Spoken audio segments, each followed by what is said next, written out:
There is a man, a myth, a legend. No one can progressively underload like he can. Legend has it that his growth is exponentially decreasing rapidly. No one can beat him. His bench press more powerful with more weight than my lateral raise. Or is it? I have been training for 2 years, as you can tell. 2 years! And I am nowhere near the strength of Jack's Fitness. Hello everybody and welcome back to another video. And in today's video, we're going to talk about Jack's Fitness. If you don't know who he is, he's a British influencer who became massive on TikTok and Instagram and the internet in general for being a really skinny guy trying to bulk up and build some mass. We've all been there. I was 2 years ago. I still am now, starting my journey at about 64 kilograms. Now, about 72 kilograms on the cut. Jack's Fit started off his journey in a quite a wholesome manner, learning how to lift weights, got a lot of help from different influencers, but then he ran into a few dramas. He accused one of his friends who had helped him on his journey of being a fake natty, and he has collabed with, on many occasions, with different OnlyFans models. He's also promised he's gonna lock in about 15,000 times and simply refuses to eat any food, therefore not gaining weight, therefore seeing some really slow progress. He posts a lot of before and after pictures, as you can see right here. He actually has made a decent amount of progress, but the thing with Jack's Fit's progress is that he made a lot of progress almost exponentially when he first began his fitness journey. Then it very immediately plateaued. After 3 months of lifting, he plateaued for like 6 or 7 months, and now he started making progress again because he has started taking performance enhancing drugs. Turns out he can't just eat a bunch of Maltesers and gain weight that way. He decided instead to bulk up with pharmaceutical enhancement. Maybe he has anorexia, maybe he has severe body dysmorphia, mental health issues. I'm not going to shit on him too much in this video, but what I thought I would do is go through his winter arc series and see if we can give him any advice and give you guys some lifting advice at home, because I may not be as big as you guys. Definitely not, but I do know a thing or two. So let's get started. This is day 1 of locking in this winter. First meal of the day, we've got 2 bagels with 5 eggs and some ham. He eats a lot of very nutritious whole food meals, which is good, but he also eats a lot of protein. When you're really skinny trying to bulk up, just stick to 1.6 grams per kilo, because protein is very satiating. It keeps you full. You're going to run into the issue of not being able to eat a lot of food and not being able to get into that caloric surplus. His diet, for the most part, is very healthy, so I have to give him credit for that. Alright, so let's critique his form, shall we? We can't really see for 100% certainty because he is fast forwarding the footage, but it does look like he has some control over the eccentric, which is good. He is touching the bar to his chest, I believe. This is actually very good form. Typically he does have good form. His problem is more so consistency and not eating enough food. One nitpick though, when you bench, keep your ass on the seat. Once again, his form is quite good. He's going all the way down. He's controlling the eccentric, and he has a friend helping him out to just really push through those last few reps. It's so far so good. His form on the pec deck is okay. There's a problem with the pec deck where your biceps can actually affect your performance. And you're thinking, well, nerding at 64, you must be a small pencil-necked idiot, because the pec deck only uses the chest. Wrong. It technically does use the biceps as well, because the bicep crosses your elbow joints and your shoulder joint. So your elbow position in relation to your torso determines the length of your bicep. This can be a problem because at the bottom of the pec deck, your elbow comes behind your body and your bicep gets stretched out. And if you maintain a straight arm, it's stretched out at the elbow joint and at the shoulder joint. You can do this at home with absolutely no weight on you. You'll notice how the bicep gets really stretched, and that can actually cause you to fail your set because the tension on the bicep can lead to you failing before your chest hits failure. The way you solve this is by bending your arms at the bottom. You shorten the bicep because obviously this is when the bicep is short, this is when it's lengthened. You shorten it a lot, allowing you to get a full range of motion. And to finish the workout, we're just doing some barbell overhead press, 15 kg.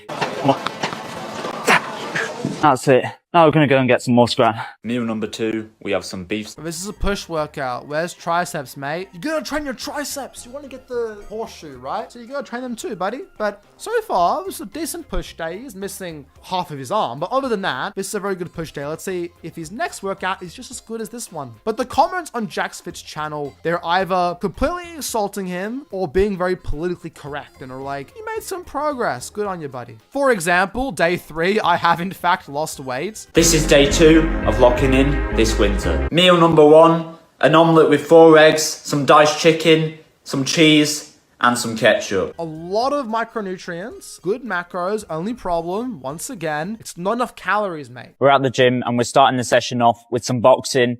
Just to get the blood pumping. Why are you starting off with boxing? Up. I'm so confused. You can box if you want. Probably after your session might be a little bit better, but nothing that wrong with this. It's more so you might tire yourself out for your weightlifting session. Typically, if you're going to warm up for, let's say, your chest day, just do some lighter sets of bench. Working up to your top set very slowly. That's probably the best way to warm up. Bro, this is why no one takes Jack seriously. There's no intensity. Imagine it's like your ex-girlfriend who cheated on you with Tyrone. You're like, fuck you Tyrone. Bang, uppercut, lower cut. Wait, uppercut, hook, jab, jab, uppercut, hook. That is how you fight like a man. Right, we're doing a bit of back, starting with a plate loaded row. Once again, his form is very good. He gets the full stretch. He goes to the full contraction. He controls the eccentric. He's doing well. This exercise targets the lats because his elbows are tucked into the side of his body. A lot of people don't know this, at least the people I know in the gym. Most people online know this, but if you want to hit the upper back and the mid back, elbows flared out on your rows. If you want to hit your lats, elbows. All right, we're doing lat pull downs, 40 kg. I'm going to try to aim for 10 reps. I'm going to lock in, so... His form on lat pull down is a bit dodgier than his form on the other exercises. What I'd recommend is not leaning back as much. You shouldn't be leaning back more than like 15 degrees or so to get the bar all the way down to your chest. If you're leaning all the way back like this, if you're going really far back just to get the bar to your chest, you're probably lifting too much weight. And honestly, only 2 exercises for the back, but that's all you need. Some sort of row for the upper. Oh wait, he did row for the lats. Never mind. He should probably include at least one more exercise with his elbows flared out to target the upper back. But other than that, let's say perfectly fine. Pull day, ending with bicep curls. That's perfectly fine if it's a good pull day. Let's look at day 3 of his winter arc. I love his comment section. You have the first comment that says, pizza literally has all protein, making fun of it. And the next comment after that is like, eat like this daily and there'll be some significant growth, mate. It's very negative and very positive, and then very negative again. The shot of his physique in between was so random and awkward. Poor JacksFit, poor JacksFit. The comment's right, he does look awkward. It's breakfast and first meal of the day. I'm having 2 bacon sandwiches. Meal number 2, I'm having a cheeseburger. Meal number 3, once again, I'm having 3 cheese and onion rolls. Meal number 4, we're having a pepperoni pizza. Meal number 5, I've made some birthday tacos. This day of eating isn't too bad. The only problem I have with it is, once again, I need more calories, mate. I just did a bit of everything today since I was at the event. So I trained some back doing dumbbell rows. Oh, those dumbbell rows. Oh no. When you do a dumbbell row, imagine that, I don't know, my phone is the dumbbell. When you do a row, a bend over row of any kind, you want to bend over as much as possible. He's just doing this, right? When you bend over less, you can lift way more weight, but you're not pulling down directly against gravity. Your lats aren't getting stretched. It's all wrong. What you want to do is bend all the way, as much as you can like this, stretching out the upper back of the bottom, letting your shoulder blades fold forward, trying to keep as neutral of a spine as possible, hinging as much as you can. You probably won't be able to hinge all the way on your first try. It took me months and maybe even like a year or so before I could hinge even this much. But when you become really advanced, what you can do is hinge at the hips a little bit on the concentric. If you do it in a controlled manner, it can make the concentric easier, allowing you to load up the eccentric more, which is very good for muscle growth. But his form here is just very bad. It's just not very good. Right, day 5. Locking in with Joe Phaser, let's go. Bro, I haven't seen you train legs in this entire winter arc of yours, bro. You know, we've already seen a pull day. Can we find a leg day anywhere? There's absolutely no leg day footage. I think we're gonna end today's video with this video of JacksFit doing a 100 kilo deadlift for 5 reps.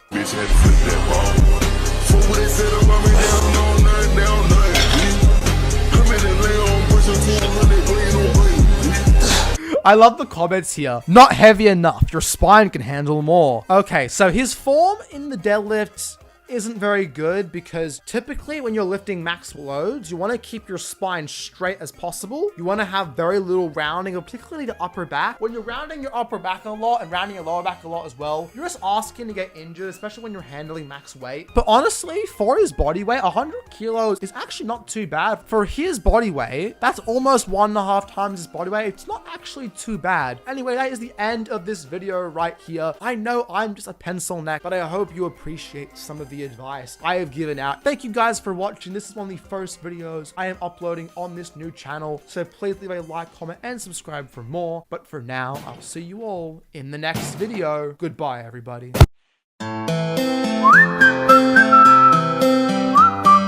JacksFit's weight loss journey. This parody account, it's a gold mine. A gold mine of funny content, of body shaming, and pretty much of cyberbullying. And since you guys absolutely, what the hell is this? Since you guys absolutely loved my last video on JacksFit, I thought we'd make a bit of a reaction video to this parody account here. JacksFit contemplates life before doing 6 kilogram chest press until boredom. Let's see his form here. I want to see his form.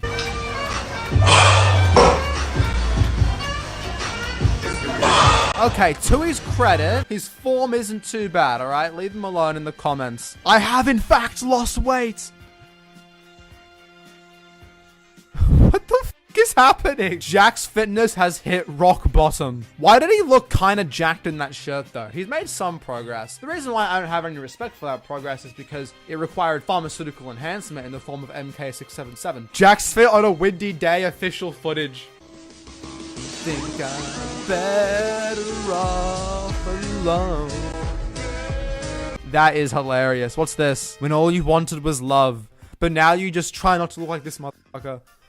When this account is so mean. And the best part is the guy that uploads these photos and videos is obsessed with JacksFit. Let's go through his uploading history. 4 hours ago, 4 hours ago, 4 hours ago, 5 hours ago, 5 hours ago again, 5 hours ago, 6 hours ago, 6 hours ago, 11 hours ago, 11 hours ago. Oh my god, it doesn't stop. So he uploaded 11 JacksFit photos and videos on this meme page in the last 24 hours. Get a life, bro. Holy crap. Nah, bro. I don't drink. I'm saving my health for roids. Jack does a set of whatever this is and pretends it's hard.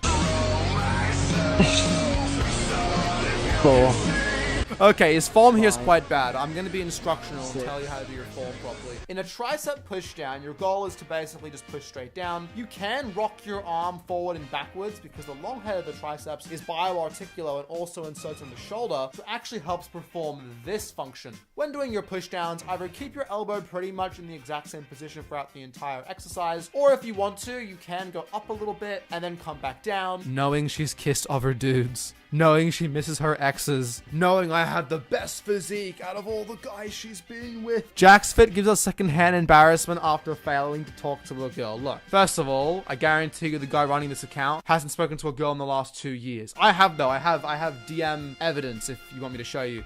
I got you like literally the prettiest girl in this town. Here, introduce yourself. I'm gonna set you guys up. Jet. You're what? Jet. Jet? Nice to meet you. Sparks are flying. Stay with me.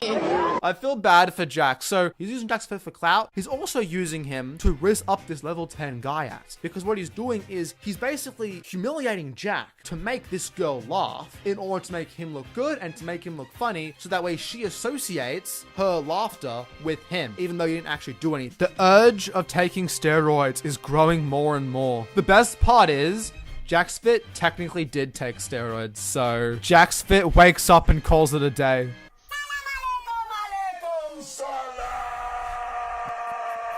The thing is, right? The thing is, he had to put his phone on the tripod, get into bed, pretend to wake up, and go back to sleep immediately. And then he uploaded that himself on TikTok for no reason. Bro has mastered clip farming.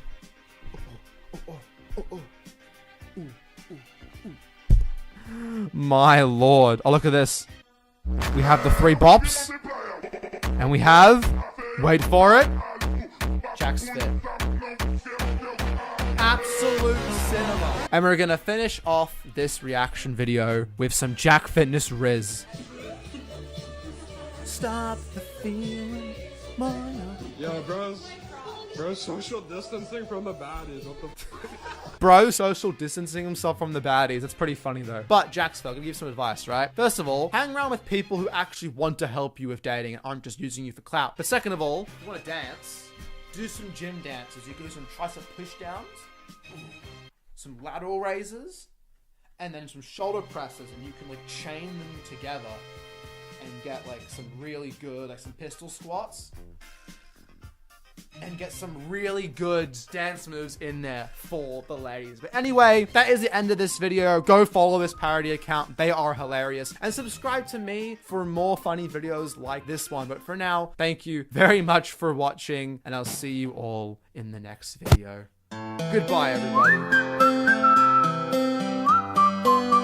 It's so hot in Australia. Oh my god, I think it's like 35 degrees Celsius now. But I'm stuck talking about JacksFit while I am sweating my ass off, which is what he should be doing because he has not been very consistent recently. His progress has been a dippin' recently. It hasn't been too fast, yes? In fact, he recently did a bench press session, and this is what happened. What we're going to do today is go back to some of JacksFit's old videos after my last video and him did so well, and see what he can improve on, how he can get better, and try and help him out the best we can, even though he probably won't listen. So let's get started. But before we begin, I wanted to calculate how many transformation videos Jack uploads. I did the maths, folks. I went through his last 50 TikTok videos and 50 Instagram videos, and I calculated that 16% of JacksFit's TikTok content consists of purely transformation posts, and I also calculated that 22% of his Instagram reels consist of transformation posts. But it gets worse, because instead of picking the last 50 videos of his, I picked the last 30 videos, then 30% of his videos are transformation videos, nearly 1/3. Could you imagine if I started 1/3 of my YouTube videos being like, yeah, look how jacked I am, have you seen the progress? Anyway, let's go through some of his content now. I want this shit!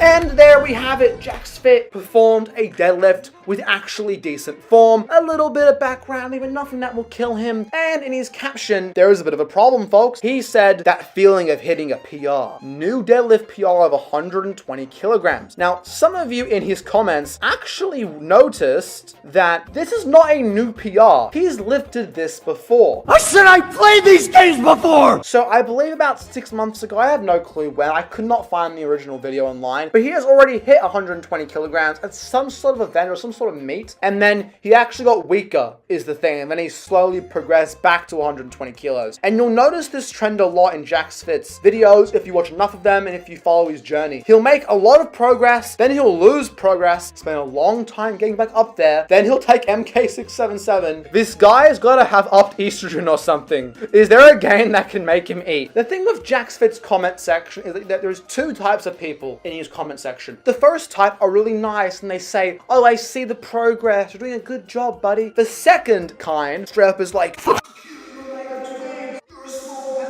People have got to realise it is really hard to stick to a diet, especially when you are travelling all the time. He's not wrong. Bulking is hard. Sticking to a diet is hard. Losing weight or gaining weight on purpose is usually quite difficult. The problem I have with this video, however, is that it's his full-time job to work out. Most people have other things they have to do in their life. I'm gonna have to start university soon. That's gonna get in the way. A lot of you have jobs. A lot of people really struggle to fit working out into their day. My problem with a lot of JacksFit's content is we consistently see him put no effort in. And we've seen that in his diet where he'll eat 4,000 calories for a week and then he'll stop. It's his full-time job. And I started at not a similar place to him. I wasn't chronically underweight, but I was definitely on the skinnier side. When I see him complain about how hard it is to bulk and complain about the backlash, there's almost no excuse for him not to gain weight, especially when he's taking MK677. Don't complain to me that you find bulking difficult, then take performance-enhancing drugs to bulk. I don't know. I just find it a bit disingenuous. I find it a little bit obnoxious sometimes. I see him almost take the piss out of working out of that whole fitness journey and complaining about it when he's in the most privileged position to do so. And I don't know, it rubs me the wrong way sometimes. Let me know in the comments what you think about it. So now we're gonna see JacksFit do some benching. He's 16 months into his fitness journey. His all-time bench press PR is about 47.5 kilograms at roughly 60 to 65 kilograms body weight. Let's see what he does now after taking MK677 and actually sticking to the ball. Okay, I'm finally back benching after a very long time. Probably a month. Easy. 30 kilograms. Easy. That's easy. That's it. So now we have 40 kilograms, well below his PR. Will he manage to hit it? There is no way he would fail 40 kilograms after 1.5 years of gym. God damn it! God damn it! Jack, I can curl 40 kilos. I'm not even that strong. Oh my god. Oh my god. And the reason why I'm upset is not because it's a low amount of weight. That's perfectly fine. Everyone progresses differently. The problem is he's done 47.5 kilos before, but he has lost 10 kilograms off of his bench press. His all-time PR was 47.5 kilos, but then he failed 40 kilos. So his max would probably be about 37.5 kilos. So he lost 10 kilos off of his bench when his entire job is to stay consistent with the gym and lift heavier weights. Did he just fail 40 kilograms after 1.5 years of gym? How the does he keep getting sponsors? How are you getting weaker? This can't be real. Bro is not natty, struggles a 30 kilo bench, and has been training and bulking for 1.5 years.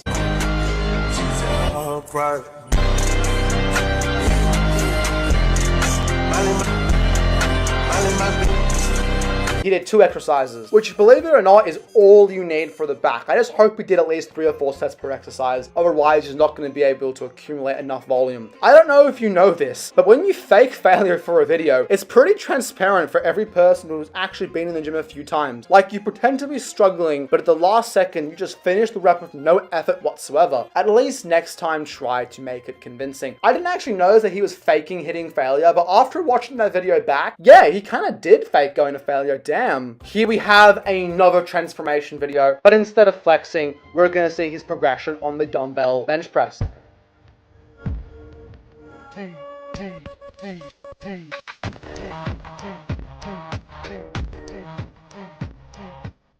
This is an example of some of those more positive comments. Progress, mate. Proud of you. And then next to it, 6 kilogram increase in a year. At this rate, you'll hit the 40s when you're 63. Okay, so 6 kilogram increase within the span of a year. Is that good progress? No, it's just not. Now, for JacksFit, I don't actually think this is bad progress. For an average person, this is terrible. When you're a newbie, you should be getting stronger quite quickly. But for JacksFit, someone who's really, really skinny and just doesn't have enough calories and body fat to really fuel his workouts properly, I think a 6 kilogram increase is perfectly fine. I've been eating over 3,000 calories for the past 7 days, so it's time to do a weigh-in. JacksFit's gonna do a weigh-in. According to the caption, he's up 2.5 kilograms in 1 week. Last week I weighed 63 kg, in the morning fasted, so let's see how much I weigh today. I'm weighing in at 65.5 kg. He did weigh himself with all his clothes on, so you can debate in the comments whether that counts. But I actually found one of his Instagram stories, by the way, from about a week ago, as of recording this video. He was at 60, I don't know if you can see that, but he was at 66.4 kilograms roughly a week ago, and my camera just died, but we are going to finish this video. Anyway, now in this video,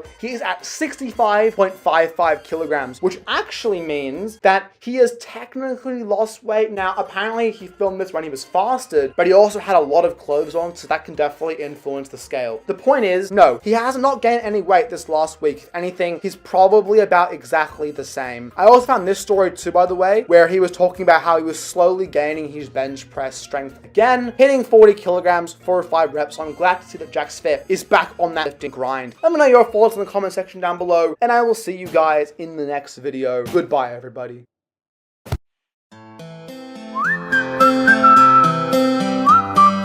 You guys love it when I critique Jack's fitness, so we're back critiquing some more of his training footage, and stick around to the end of the video because I will be taste testing this Snickers high protein bar all the way from Thailand. Another transformation video. This was posted only a day ago as of recording this video. The best part about this is that I think like a week ago from here, 3 weeks ago, he posted another transformation video, and before that, he had posted 2 transformation videos in a row. You can't start every video being like, look at my transformation. So here we have a video of JacksFit doing a strict curl competition with the king of broccoli hair on TikTok. Let's see how this goes. And we are going to see how much we can strict curl. And you have to try and beat us. The bar. It's an awful 8.5 kilograms. This I'll buy you in Nando's. This is this amount of weight. 100 kg. If you don't know, the rules of a strict curl is your head and your butt have to stay firmly planted against the wall. If I was strict curling my water bottle, I would have to keep my ass like this. I'll squat down so you can see my ass and my head on, and I have to curl like this. As you can see, his back's not actually staying on the wall, so this technically doesn't count. Now, there was a recent study on cheat curls versus regular curls, and the study found pretty much no difference in hypertrophy. Moral of the story, if you're gonna cheat a little bit, it probably won't have any difference on gains, but I would try to keep your form consistent, because if your form is consistent and you're getting stronger, that means you're progressively overloading correctly. You don't want to get stronger but your form gets worse because you're not actually getting stronger, if you know what I'm saying. I'm literally travelling across the world to train at Pure Gym. And we have arrived at Pure Gym in Denmark. Halfway across the world, 2-hour plane ride. Come so hard, I can feel you there. 18 kilos, we can push it back. Alright, so I probably should critique his form, shouldn't I? It's alright, it's fine. Your spotter should only really be helping you on the last rep or 2 of a set. If you need your spotter to help you in almost every single rep, you're doing something wrong. He has decent eccentric control, he actually has quite good depth, so his form on this dumbbell press is actually quite good, so I wouldn't worry about it. And here he is shoulder pressing without the help of his friend, and again he is reaching sufficient depth, but it is a 12 kilo shoulder press. Now, I don't like to make comparisons and draw these random numbers out of my ass for how strong someone should be, but I do have a female friend at the gym that's been lifting for probably about 8 months, maybe 9 months at this point. She can shoulder press more than 12 kilos, so... Oh, she can do 12 kilos for like 5 reps or something like that. The point is, it's not very impressive. Jack, we gotta get you in the gym more often, more consistently, so you can start pushing that heavy ass weight. I'm gonna make this the thumbnail. This face for JacksFit, that's the thumbnail right there. Post-workout ice bath and sauna. An ice bath is a colossal waste of your time. Why? The whole point of an ice bath is to reduce inflammation and is to help you recover. The problem is it physically stops the processes of muscle growth, i.e. muscle protein synthesis. But there are still a lot of great health benefits for ice baths. My recommendation is to either do them before your workout or significantly after your workout. People say about 6 hours after your workout at the bare minimum. Okay, notice what he's doing here. This coach, he knows what he's talking about. Notice how his foot is really low on the platform. When you're doing a leg press, feet reveal, when you're doing a leg press, you want to have your feet as low on the platform as possible. This allows you to drive your knees well past your toes to achieve a high degree of knee flexion, which is the function of the quads. Jack, it's about time you start training properly with a qualified coach instead of hanging around with these broccoli heads. I've seen a lot of personal trainers absolutely scam their clients. I've had friends who got programs from their friends or family members who are personal trainers, and they were like 25 sets of shoulders in a single workout. Now, if you don't know, that's really, really bad. A lot of personal trainers kind of make things up to sound smart. Do your own research before you look into a personal trainer, because you want to make sure you get a good personal trainer. A good personal trainer is worth gold. A bad personal trainer is not only a waste of money, but you will probably get no progress as well. Hold on to the handles though, pull yourself in. You're driving those knees to the shoulders, calves to the hamstrings. All the way. Notice how his calf is almost touching his hamstring. You should be going down as deep as you can comfortably go. Now that I'm done milking JacksFit for clout, let's taste test our Snickers protein bar. A friend got me these from Thailand, because they don't sell them in Australia. I think they're from the UK. Okay, so all the macros are in some different language, so I can't tell you how good the macros are. I believe this has about 15 grams of protein. I'll put it up on screen. But yeah, let's give it a shot. Okay, you can't really see it very good, but it looks like a Snickers bar. It has all these nuts on the top. It's very, very nice. Let's try it. I had an M&M protein bar yesterday from the same person who gave me this, and it was kind of mid. But this Snickers bar tastes almost the same as a regular Snickers bar, but it has like way more protein. Subscribe for more protein bar taste tests. After the end of this video, I'm gonna eat this and have a mouthgasm. Thank you for watching. I'll see you guys in the next video. Goodbye, everybody. Man up and lose the gloves? There's a reason every good lifter uses gloves. And the more I become a gym rat, the more I understand that reason. Not only do they protect you from the pointy surfaces of the weights. Ugh! Bro's using lifting gloves. Estrogen detected. Opinion rejected. What a beta male. Be a real man. Ditch the glove. Do your bicep curls raw. Also, make sure to film nutrition videos in a busy supermarket with your shirt off in public. Ego lifting is how you get big. Ugh. Duh. Bah. My grip strength.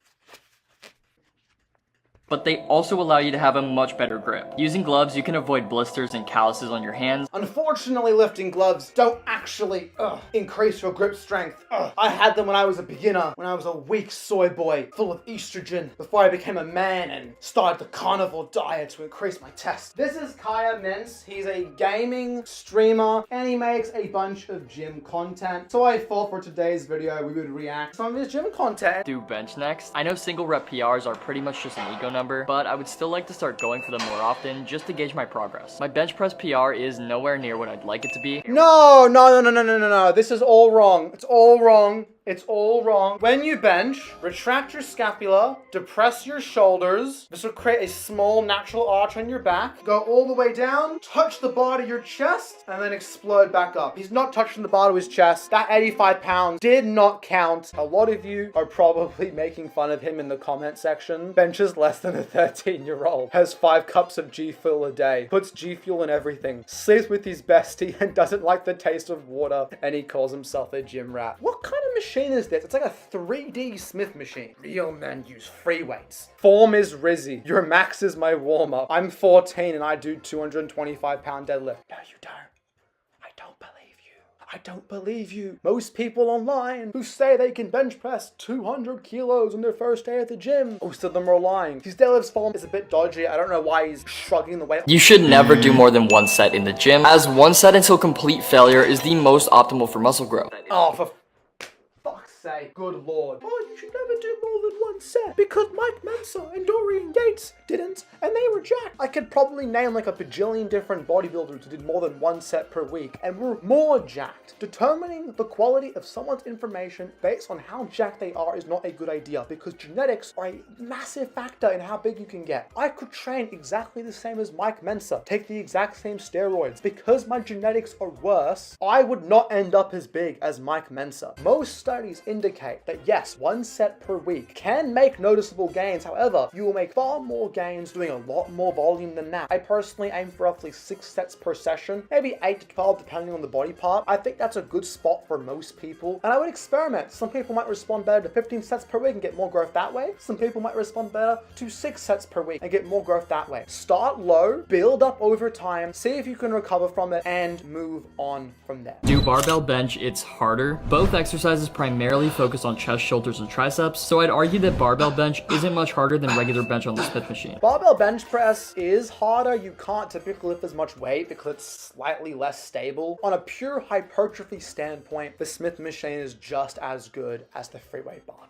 The only real advantage I get from my Smith is I'm currently recovering What the from fuck is he doing? He's on a random bench and he's bench pressing an easy curl bar, which I guess can work. The thing is, his Smith machine is not a normal Smith machine. It's one of those like 3D Smith machines because it moves freely in space. It's basically the exact same thing as a regular barbell. There's no advantage to it other than if you fail on this machine, you're dead. With a barbell, usually there's safety bars, you can let it drop. Here, if you unrack it, you won't be able to unrack it immediately because the barbell is a meter in front of the safety rack. So you're just gonna die. Day 6 of doing a pull-up for every 1,000 followers. Alright, let's say his pull-up form. This time I wanted to change it up a little bit. So for every 5 to 10 pull-ups, I'll be changing my grip to get that really deep feeling all over my body.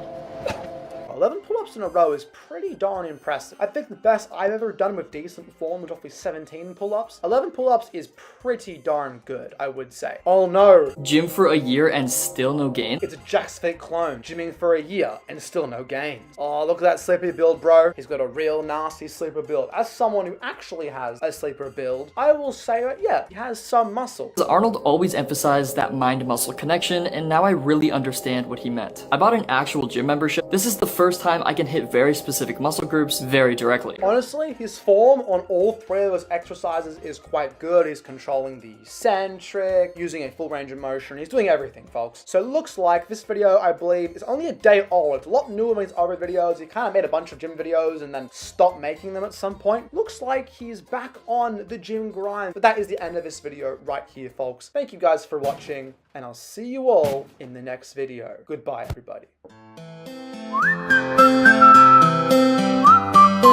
I hate people who cook for themselves. What kind of Recently, open I've been shot getting was that, all of my bro? food. Oh my god. Oh, that made me sick. Hopefully the next video by the gaming streamer turned gym bro Kaya Mintz is a lot better than that video. I hate people who are fat. Because Bro, when I see one out what did in they do to you public, for? it makes me feel disgusting. Why? But What did they there's do a to good you? reason for that. I have always been fat Oh, myself. that's squad I'm form. 6 Oh my foot God. 2, 180 pounds, and fat have wanted before? to become lean for You are not years. 6 foot My 2. goal. Nah, bro. Nah, this is ridiculous. This is actually ridiculous. The rage bait. First of all, you're not 6 foot 2. Second of all, you have never been 180 pounds in your entire life. Kaya Mintz, if you don't know, is a streamer and content creator who has started making a lot of gym videos. So now we're going to go through some of his gym advice and to see if it's good or if it's bad and what he can maybe improve on with his training. So let's get started. Not the kettlebells. People vastly underestimate just how good kettlebells can actually be. There's nothing special about a kettlebell versus a dumbbell. The only difference is that all the weight's in one big clump at the bottom. And then there's an overly large handle when the kettlebell gets even remotely heavy, making it really hard to lift. They're less versatile than dumbbells and at most do the same things. The only exercises I can think of that kettlebells can do better than a dumbbell is maybe a kettlebell swing. I've seen people like David Goggins get some crazy intense volume done with them, yet I've always heard that they are not viable for training. Hold on. I don't watch these videos before I film, by the way. I watch the intros to see if they'll be good for the YouTube video, and then I watch them live. And I saw the first comment, oh, well, bird is the word. And I was really confused. I didn't understand why the comment was there, but now I do. He's doing an alternating front raise. It works. It's a fine movement. It's a bit awkward, and front raises in and of themselves are completely a waste of time because your shoulder has 3 heads. Front delt, side delt, rear delt right there. The front delt is hitting all of your pushing movements. Because of that, isolating it usually just leads to junk volume, and there's better ways to allocate your time. You're better off simply raising to the side to hit your side delt, which provides that round look. The full body engagement and metabolic demands are just unmatched compared to traditional weights for certain The exercises. full body Not to mention the engagement functional and movement metabolic patterns for demands are unmatched compared to traditional weights for certain exercises.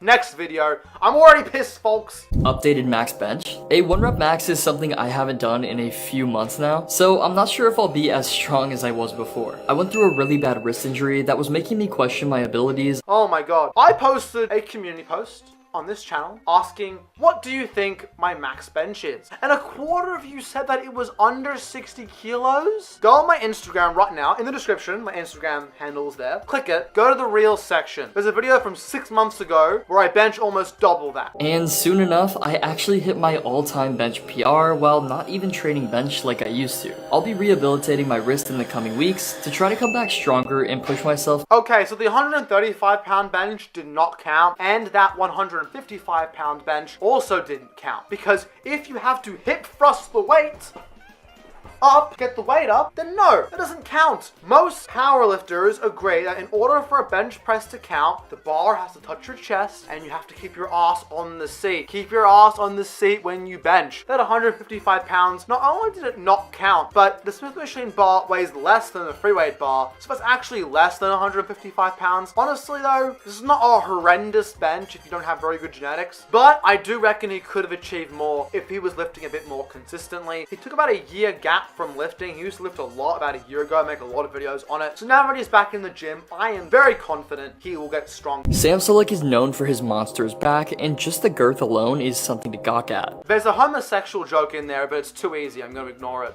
The very first thing he likes to do on his back day is some heavy rows after his warm-up, and I completely agree with this one as it's one of my favorites as well. Why is he always so sus? Like, why is his head doing this when he's rowing? I don't understand. Very good choice though, exercise selection. He is using a full range of motion. He's leaning forward a bit to get that stretch in the lats. So I'm not gonna lie, his form's pretty decent. He's probably using a tiny bit too much body English. When you lift, you wanna lift with control. That doesn't mean staying perfectly still like a robot, but what it does mean is that, for example, in your lat pull downs, if you lean back a little bit to make the concentric slightly easier so you can overload the eccentric a tiny bit better, what you wanna do is lean back with control while you pull down.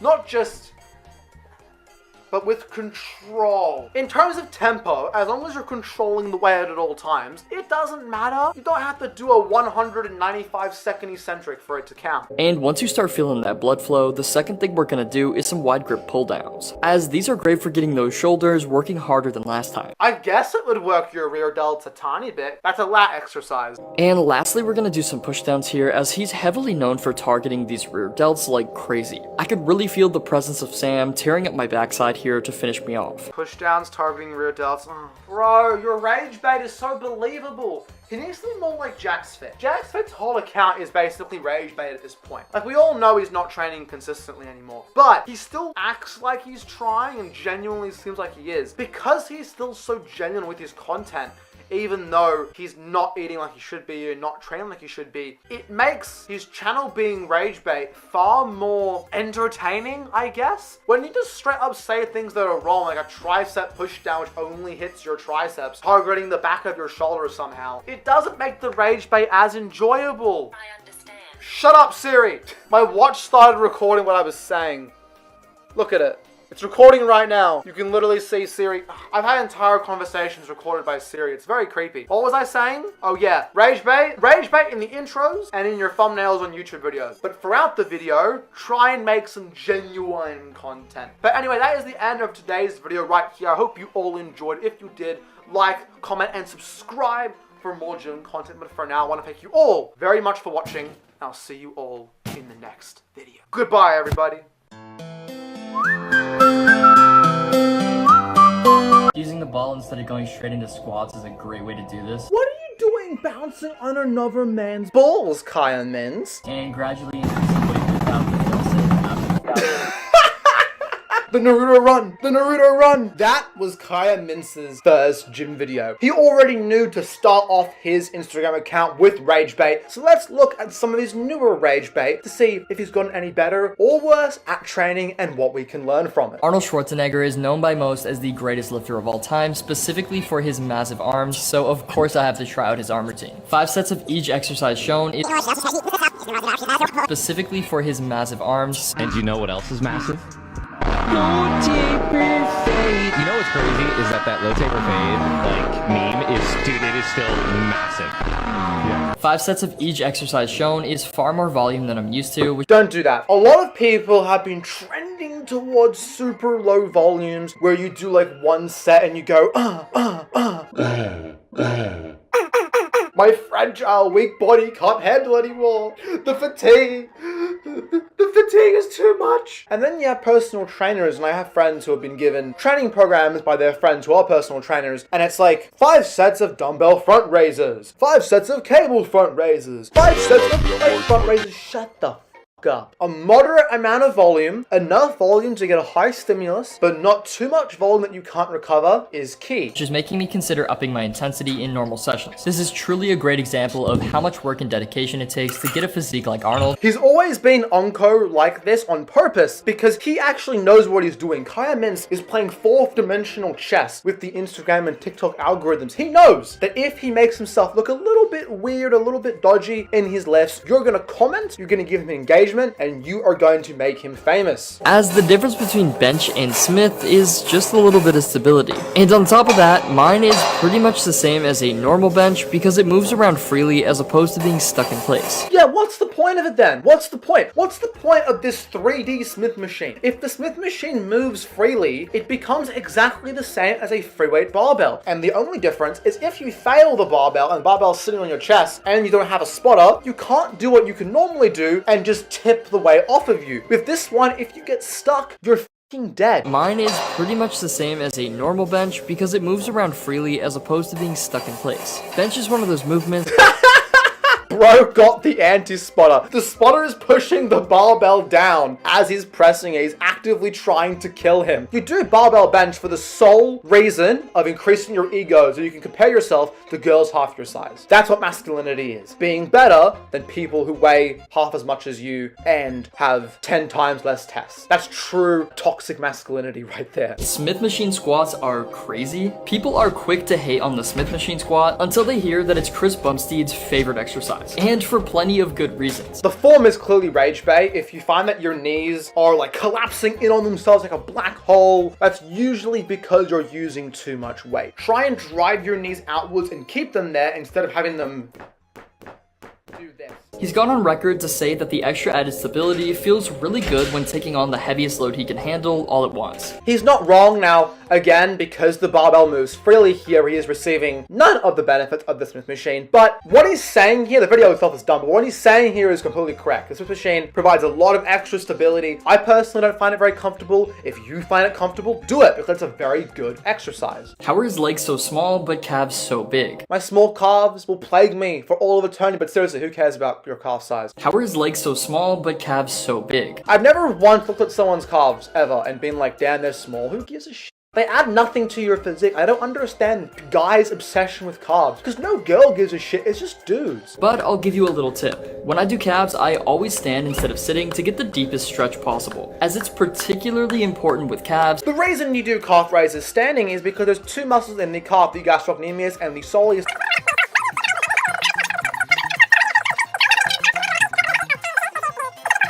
Mitochondria's unique ability to blah blah blah. You don't actually care about the reason why. Point is, when you bend your leg, you're not working the gastroc, which is the big muscle in the calf. You're only working the soleus. When you have a straight leg, you work both very well, which is why seated calf raises are probably a waste of time. Adding a clapping sound effect, 1 out of 10 rage bait, my guy. Instead of sitting to get the deepest stretch possible. I didn't even notice the clapping sound effect until the comment section. That's absolutely crazy. But anyway, Kaya Mintz has gone a lot better with his training. Wish him the best of luck, but I am very busy. I have to go to my calculus lecture. So thank you guys for watching this video. Make sure to like, comment, and subscribe so I have motivation to make these videos while doing full-time uni. And I'll see you later in the next video. Goodbye, everybody. Doing 6 to 8 reps to build muscle, then I'm sorry, but you'll never have guns like mine. No! But I really want guns like his. Please tell me how to get your guns. Lower rep ranges are great for building strength, but when it comes to building size, not so much. Mostly because they don't allow for enough time under tension. Oh, for f***'s sake. Oh, I'm out of here.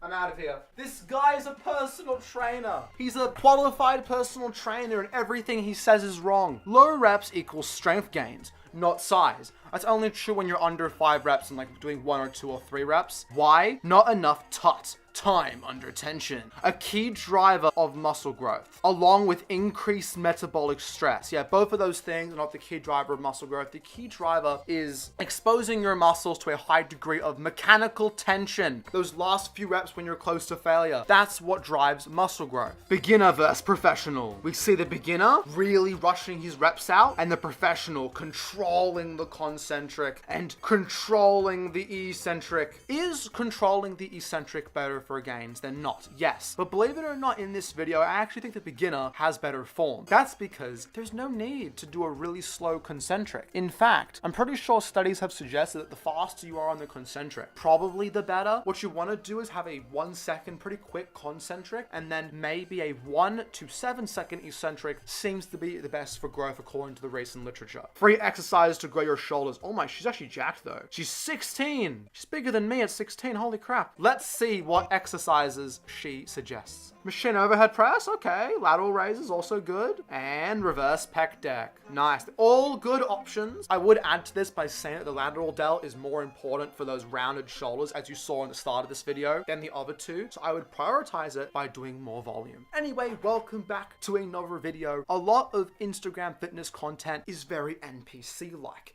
and not exactly correct all the time. So we're going to go through some of the best and worst videos I could find on my Instagram feed to see if any of it's right and if we can learn anything. Fellas, I'm starting to think 8 to 12 reps is dead. 4 to 6 is the new meta. If you've spent a lot of time on Instagram in the hypertrophy science-based space, you're going to have noticed this big trend of doing super low reps within 4 to 6, 4 to 7, 4 to 8. And the reason for that is because of the effective reps model, which postulates that only the last 4 or 5 or so reps are actually conducive to muscle growth. Those reps when you're really close to failure and when your muscles are exposed to a high degree of mechanical tension. And because higher reps tend to cause more fatigue, people have basically said, well, if I can get the same stimulus doing 5 to 30 reps, but lower reps cause less fatigue, then I should just do only low rep work. While that probably is the best rep range, at least in my opinion, I would also add that higher reps are going to be a bit safer, a bit less injurious on your joints and connective tissues. So I would actually recommend doing a variety of rep ranges, but I personally myself do most of my sets within 4 to 8 reps. I feel like that's a pretty good spot. Imagine you weigh 70 kilos as a man. Your English skills are amazing, and you go to the gym with your girlfriend. Then she sees me. How would you feel? I wouldn't feel anything because I'm not insecure or scared my girlfriend's gonna leave me for some steroid head. I love the first comment. I mean,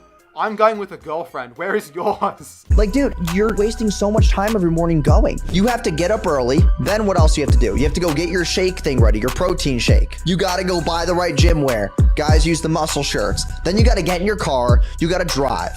You gotta go. So this is one of those red pill millionaires that no one knows how they're a millionaire. Low testosterone detected, opinion rejected. Dude has the voice of estrogen. There's this big trend online where you should never go to the gym, you shouldn't sleep, you shouldn't have fun, you have to grind on your career. And first of all, most people have to do real jobs that actually contribute to society, which involves going to university or going to trade school or whatever. And those jobs don't physically allow you just to work infinitely to make more money. There are very few things more valuable in life than money. There's your relationships, friendships, family. They're probably more valuable than money. Your time is really important, and your health. Without time and health, which the gym will benefit both of those, makes you healthier, which as you live longer. Without those, you have nothing. It doesn't matter if you're a millionaire if you drop dead at 40 because you eat like shit. So my advice, still go to the gym. If you're really concerned about taking a lot of time, try and do a lot of supersetting, some full body splits, training with a high intensity so you don't have to do as much volume. There are a lot of strategies you can do to make your gym sessions far more time efficient. Instead of skipping the gym entirely, I would recommend implementing those because not only will you feel better, but the discipline you'll gain can very well carry over to your business or to your schooling as well. Natties would have to take 3 rest days and a deal off, I assume that means deload, after this set. Drop sets are a pretty decent idea. They allow you to train to failure, take some weight off, and train to failure again. It's one of those time-saving strategies because you can have multiple approaches to failure in a very short amount of time. Bro's mad that he's juiced to the gills and still looks natty. That's why I would never go in gear. Well, first of all, it kills you. Second of all, I would hate to take steroids and realize that my genetics are so bad that I still look like this. Hey bro, you sure you ain't been sold fake gear? Buddy served us a nothing sandwich. Can't really tell if it's working. Let's go on this guy's account, see if he has any videos of him flexing or something. Steroids is cheating. I'll never take them. 2023 and 2024. I need more trend. I mean, he has grown a lot bigger, but guys, don't take steroids. I know you want to look really good, but building extra muscle is like literally the only benefit. The average bodybuilder lives to what? 48 years old? You die so much younger. It destroys your quality of life. Stay natural, guys. You have to progressive overload the hotness level of the girls you're talking to. You start with the ones. Once you can master that, you go to the two. Before you know it, you're talking to girls who are at your level. Yes, that's what I've been practicing in the real world. I made a bunch of new female friends at the gym. A lot of them are ones. Now I'm making friends with the twos. And soon, after I progressively overload enough, I'm gonna be at my level, the threes. Hello everybody, and welcome back to another video on really bad, but also some really good gym advice by the Coach Greg himself. And this is a sequel to one of my last videos where I covered some horrible, horrendous gym advice on Instagram, and in today's video, we're going to look at some actually even worse advice than last time. So let's get started. Maturing in the gym is realizing RDLs are not a hamstring exercise. They fall in F tier. 6 out of 10 rage bait. You know, it's really generic and we've seen it 1,000 times before, but it still has the essence of what makes someone want to type a really mean hate comment on your post. And there's only 2 types of movements for your hamstrings: the RDL, or some sort of hip hinge movement, and then a leg curl. The leg curl might be slightly better objectively because it trains the bicep femoris short head of the hamstrings because it only crosses the knee joint. They are not an F tier exercise. An F tier exercise is one that either straight up doesn't work and produces no gains, or causes very little gains but causes a lot of fatigue, or it has a really high chance of injury. RDLs have a slightly higher chance of injury than some movements, but it's still relatively low. They are somewhat more fatiguing, but they produce so much hypertrophy in your hamstrings and your glutes and your adductors that no, they are not an F tier exercise. Come with me to train back. Today we woke up with some heavy snow, but there was no Jesse James West! We're gonna have some good gym advice to start off this video. Overhand pull-ups for 3 sets, okay. Underhand pull-ups for 3 sets, but that's the same. Lat pull down, that's the same as the pull-up. That's 9 sets. That's 9 sets. So that's 3 more sets. 3 for the biceps. Alright, so he did about 12 sets for the lats. Don't dislike the video before I critique someone way bigger than me. The overhand pull-up and the underhand pull-up at the exact same grip width, training back in almost the exact same way. Therefore, you are breaking the key rule in hypertrophy programming of exercise redundancy. You are doing 2 exercises that perform pretty much the exact same action and train the target muscle in the exact same way. Therefore, it's kind of a waste of time to do both. 12 sets for back isn't really bad. It's the amount of volume that some people will definitely be able to handle, and clearly Jesse James West can handle it. I mean, look at that voluptuous back and these rear delts. Push-pull legs, the most glazed, popular split ever. There are 2 problems with this. So if you are going to do a push-pull leg split, I would recommend doing a hybrid. Okay, I'm going to stop him right there. People give a lot of very black and white advice nowadays. So when it comes to splits, the upper-lower split is trending. Everyone is glazing the upper-lower split. Therefore, this guy is going to say, oh, every other split upper lower is the best. Truthfully, as long as your split allows you to train 2 or 3 times per week and it lets you get enough volume in to get new maximum growth, it fits your schedule, which is really important, and you can recover from the volume and you can keep doing it again and again and again. It doesn't matter what split you do. Almost all of them will produce almost the exact same hypertrophy yield. It is a complete waste of your cognitive bandwidth to obsess over these really small variables in hypertrophy training that will have inconsequential results. If you train with a push-pull leg split 6 days a week, is that too much for most people? Maybe, yes. Add an extra rest day in the middle. Upper lower is a good split. Is it the best? No, because there is no best split. The best split, and the one that you should do, is going to depend on your specific schedule and how much volume you can recover from specifically. Name one exercise where using a barbell is better than a Smith machine. I'll wait. The first comment: barbell bicep curls. The Smith machine forces you to kind of go up and down. So for bicep curls, yes, a standard barbell is going to probably be a bit better than a Smith machine. Honestly, this is one that's like very black and white blanket pieces of advice that you should probably just ignore. So deadlifts, you can do deadlifts with the Smith machine. You can do rows, everything. I mean, squat, deadlift, shrug, rows, bench. Okay, you can do all of those with the Smith machine perfectly fine. I personally find that the specific movement path it forces me to undertake is quite uncomfortable. I use it for standing calf raises, but that's about it. Overall, once again, if you like the Smith machine, use it. If you like the free-weight barbell, use it. If there is a difference in how much growth they produce, it's not a lot, I can assure you. Every time I see misinformation in this video, I'm going to belt one of these 2 creepers. Top 5 ways to avoid bulky muscle, as opposed to regular muscle, which is the same thing. High reps for toning / lean muscle. That's wrong! That's wrong! Avoid weight over 5 pounds. Unless you're an 89-year-old geriatric, you can lift more than 5 pounds. Stop when you feel any resistance. So the idea of looking toned simply just refers to having a moderate amount of muscle mass and being relatively lean. To achieve both of those things, your training is where you build the muscle. There's no such thing as building bulky or building lean muscle. And your diet is where you lose the body fat, which reveals your muscles and makes them look toned. Ever since I was a kid, I've been a gym. You need gear to get striated shoulders. Lifetime natural. Okay, well, bang! Bang! I don't believe you! I'm just joking, he might be natural, I have no idea. I've got some protein ice cream for these creepers, so after I finish belting them, I can reward them with some good protein ice cream. This one is the Twisted Healthy Treats Protein Pint. 30 grams of protein for about 275 calories. If you love protein, you love ice cream, and if you're like me, I'm addicted to these things, go get some. I'm gonna have some after I record this video, because it's really good. Things we are leaving in 2024. 10 to 12 reps. Push-pull legs, the Arnold split, and 2 to 3 sets. I don't know why you can't do 2 or 3 sets. Does that imply we're only doing 1 set per session or per exercise? The Arnold split and the push-pull leg split are both excellent splits. It's a common trend now to only do the upper-lower or full body split because apparently the human body is made of glass. Apparently, if you do 1 heavy set, your body goes, ugh, that was a heavy set of bench press, but ah, shit. The nervous system. We can't handle the fatigue that those 5 reps caused us. We can't recover. Shut everything down. No muscle growth. That was too fatiguing. You can handle more than 3 sets per workout, guys. In fact, I would probably say that for maximum gains, this is roughly the relationship between muscle growth and volume per session.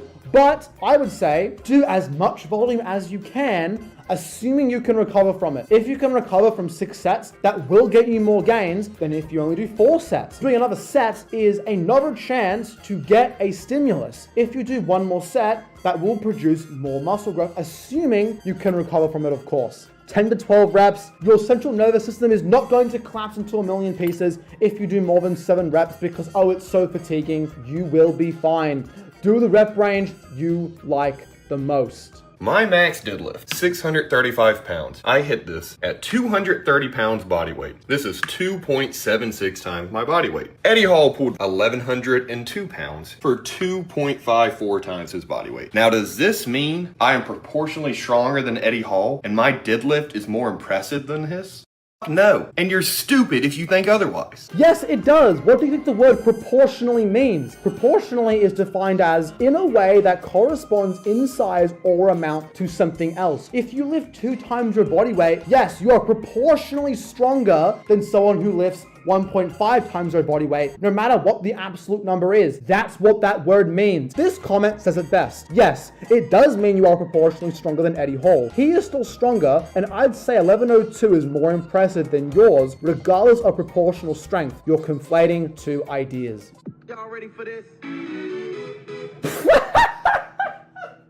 What exercise is that? It's like a glute press. So you get on a Smith machine and you like press upwards. I don't even know what that does, what that means. When everybody is obsessed about protein, but you eat only 40 grams daily, 40 grams per day is not enough for almost anybody to function. Protein is not only important because of muscle growth, it's also important for overall health. In general, 1.6 grams per kilogram is a good place to start, but even more than that might grow you a tiny bit more muscle. But yeah, 40 grams is not enough for anybody unless you're like a 6-year-old child. Grow your glutes and stay away from protein powders. Protein powders aren't bad for you like you say in the caption.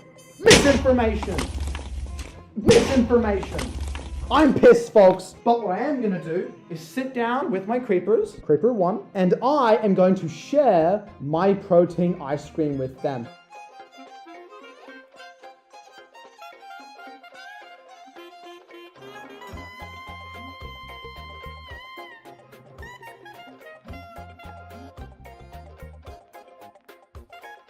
voluptuous, jacked, swole, massive. But you know what else is massive? Woody Weissman. He is the most jacked 17-year-old bodybuilder I have ever seen. He's got muscle, he's got the brains, he's got the brawn, he's got everything. So in today's video, we're going to be reacting to some of his content to see if I approve of it, as I am a year older than him. So even though I am smaller, you have to respect your elders. The greatest upper body day that I hit in Seoul, South Korea. I started off with the frontal pull down. This machine is heinous. This guy is so lucky. I go to a commercial gym. All the machines suck. They feel awkward, the resistance profile is off, they're hard to progressively overload, but this machine looks like it's the exact opposite of all those things. Keep your body upright and don't lock out at the top, otherwise the lats are going to lose leverage. Maybe not lock out your arms entirely, but I would still let your scapula fully retract and pull up just so you can get a deep stretch in those lats at the top. An upper back bias row, try keep your elbows more flared than I'm doing, and it's as simple as that. Another great exercise selection. This kid's got it all. And I say kid being 1 year older than him. A machine row is an amazing movement for the upper back. This is probably objectively the best upper back exercise. Again, only 2 sets. I would probably do maybe 1 or 2 more sets on all of these exercises. But other than that, it's looking really good so far. Try beat your logbook. Try beating your logbook is really important. I have a lot of friends who are like, but it doesn't matter how much weight you lift. It's about the mind-muscle connection. It doesn't matter how good your mind-muscle connection is. If you haven't lifted any heavier or done any more reps in 2 years, you haven't gotten stronger and you haven't built any muscle. It's as simple as that. Progressive overload is the key foundation to your training. For the side delts, a machine lateral raise, you can use cables or dumbbells, but almost always a machine is going to be superior. Are machines truly superior? A lot of people argue which is better, free weights or machines. The differences in hypertrophy probably aren't as vast as some people make them out to be. A lot of people make physiological inferences and say things like, well, motor neuron recruitment is better when something's stable, therefore there's more growth. But most studies have found that free weights and machines build about the same amount of muscle. A lot of these studies are in beginner lifters. You can't treat them as the gospel, but for the most part, I would say is a really good machine better than a free weight by a very small proportion? Maybe. But most machines in commercial gyms suck. When you're at your gym, figure out, is this machine good? Does it have a good resistance profile, i.e. either a smooth one throughout the entire range of motion or having more tension in the stretch? And is the machine easy to load up and progressively overload it on? And does it feel good? Because some machines aren't built for everybody's anatomy. To grow them, you don't need excessive volume. 4 to 6 sets per muscle per week is optimal. 4 to 6 sets is a bit low. Typically, more volume does equate to more gains if you're able to recover from it. So what I would say is start at lower volumes. Over the next few months, slowly add a set here or a set there. And if you're still progressing, then you can keep adding a few sets. Now, because of the lower diminishing returns, I personally wouldn't go past maybe 8 to 12 sets per week, because doing any more sets than that, the stimulus to fatigue ratio is going to be really off balance, with it being far more fatiguing than it is stimulatory. And I don't know why you guys dislike training biceps. In my opinion, they're the most fun muscle group to train. Yeah, because they only do one thing, or technically 2 things, but no one's training this function, they're only training this function. Biceps are very boring to train. The back is probably the most fun muscle group to train, at least in my opinion. Maybe wondering, Nerdy Ant, why should I listen to you? He's twice your size. That's true. You should never listen to only one source for your hypertrophy research. You should always look at a variety of different sources, YouTubers, studies, etc., and then come to your own conclusion as objectively as possible. Keep in mind that while yes, the reason he's big is obviously going to be his consistency and work ethic, minus that, 80% of the reason why he's as jacked as he is because of his genetics. If you have really good genetics, it could be the difference between building 15 pounds of muscle in your first year of training and only 5. So keep that in mind when you're watching someone if they're giving advice, because sometimes it's a bit dodgy. His advice is pretty good, but sometimes people give very dodgy advice, and then people watching them assume that, well, he's jacked, therefore, if I do that, I'm gonna look like him. But your exact volume, your exact rep range, your exact training program only makes up a small percentage of what ends up making you as jacked as you are. How many sets should you do weekly to optimize muscle growth? For instance, this is my second set of biceps for upper A. On upper B, I'll do another exercise for 2 sets, which means my total volume for the week is 4 sets for biceps. I usually shoot for 1 to 2 reps in reserve to minimize fatigue and maximize I'm gonna be my honest, when you're stimulus. doing this little volume, which is definitely not optimal, I'm gonna be honest, you'll get like 80-90% of your gains anyway, but when you're doing lower volume, you kind of have to push the intensity more because 4 sets is not gonna create a ridiculous amount of fatigue and you're definitely gonna be able to recover from it. You wanna be training near your maximum recoverable volume. This comment here by Web17MD makes a really good point though. Optimal volume for you might not be for someone else. If that was the case, you would see way more pros work out the same way, but they just don't. Not saying it doesn't work for you, but I guarantee it wouldn't work for me. Personally, I do about 12 sets per week for my back, my chest, a bit more for my legs, and I recover perfectly fine and I'm growing amazingly from it. But you might only recover from 10 sets per week, or maybe you can do 14 sets per week. I would start low, slowly increment upwards, and see what you're capable of recovering from. The 0.5 kilo is the new meta. As you all know, if we want to grow, we have to be progressively overloading, either adding reps or weight. Yes! Yes! Love Woody. I love him because he's been saying what I've been telling my friends in the gym for so long. If you are not progressively overloading, you are not building muscles. Stop changing your exercises every single session or every single week. Stick to the same exercises for months and get stronger at all of them. If you plateau on 1 or 2 particular movements and you can't progress, of course you can swap them out. But most of your key exercises should remain almost the same. Progressive overload is key. And having 0.5 kilogram plates is an amazing idea. My gym only has the 1.25 kilogram plates, but I believe they're like $10 the 0.5 kilo plates, so I might just buy them for myself so I can up my bench press by only 1 kilo at a time. Because trust me, once you're past that first year or 2 of training, I'm only in my 3rd year now, it gets really hard to add 2.5 kilos each session, or even adding 1 or 2 reps each session. Being able to go up in smaller increments just makes progressive overload that much easier.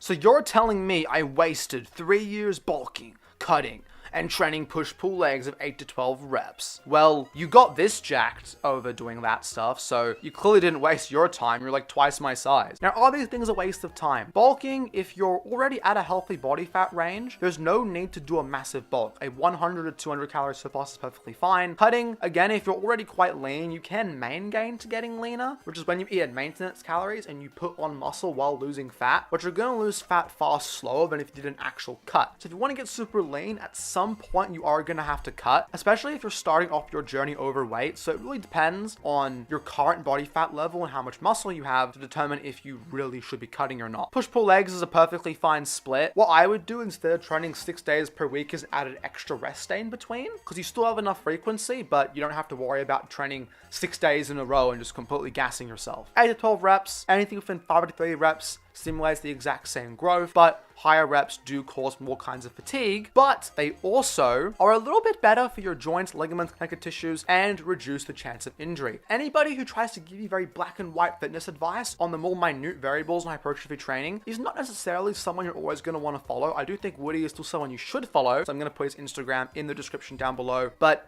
these black and white statements don't really hold true for everybody, and for the most part, whether you do 5 reps or 10 reps, the difference in your gains is going to be very small. Very, very small. But that is going to be the end of this video right here. Woody Weissman, he's a smart guy, he knows what he's doing, and he is jacked with amazing genetics. Check out his Instagram, I'll link it in the description down below. A like, follow, and subscribe to this channel for more videos. But for now, I want to thank you all very much for watching, and I will see you all in the next video. Goodbye, everybody.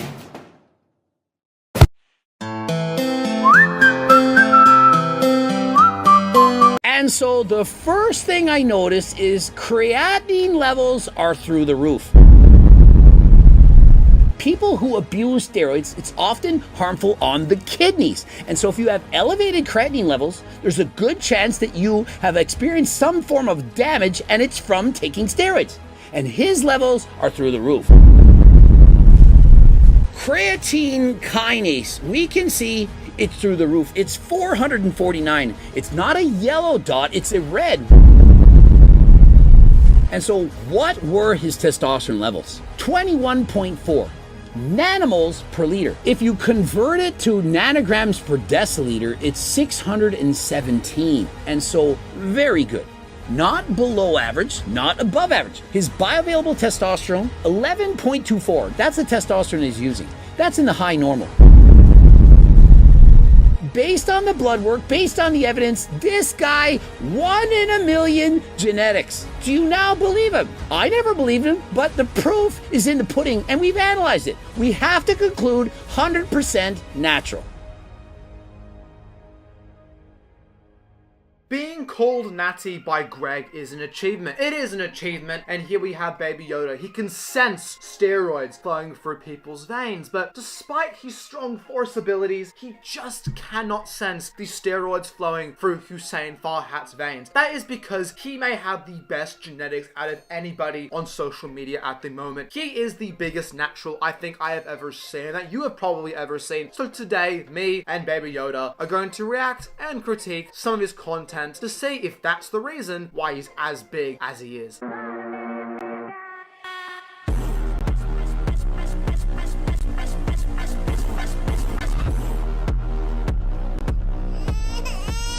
Baby Yoda, stop crying. It's okay. Stop crying. I know you didn't like that second chest exercise. Stop crying. It's okay. Now, Baby Yoda's crying because the high to low cable fly targets primarily the lower chest, which is hit in literally every single pressing movement. So doing a fly that specifically isolates it is probably a waste of time. It's probably slightly better to do a low to high cable fly so you can hit more of that upper chest, but it's not a bad exercise by any stretch of the imagination. It is still a very good option for hypertrophy. Most of these exercises are absolutely amazing. Let me know your favorite chest movement in the comment section down below.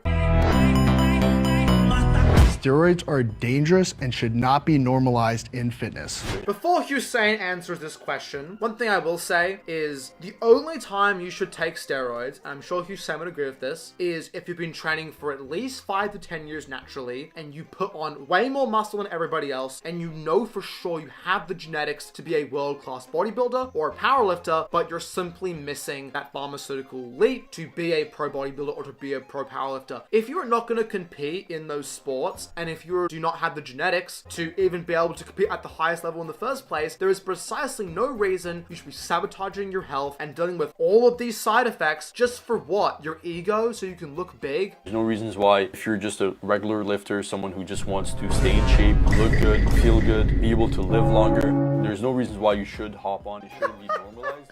I absolutely love the shots towards Togi in this video. He's not wrong. Almost everybody can achieve a pretty good physique, or at the very least can significantly improve their physique with proper weight training, proper nutrition, and proper sleep. But Baby Yoda, he's crying once again. It's okay, Baby Yoda, it's okay. He's crying. Why is Grogu crying? Because of the comment section. Claiming Natty is deceptive to the youth. Stop lying. I understand why people do think he's not natural. I didn't think he was natural when I first saw him, but look at his face. He has a very lean face. There's no water bloating. He's only 22, I believe. He looks 22. He doesn't look like he's 40. Those are the most common signs of steroid use. That and acne, gynecomastia. He has none of the side effects of steroid use. But as I showed you guys in the intro by basically stealing Greg's video, he doesn't have ridiculously elevated levels of testosterone or anything else that would indicate he's definitely on steroids.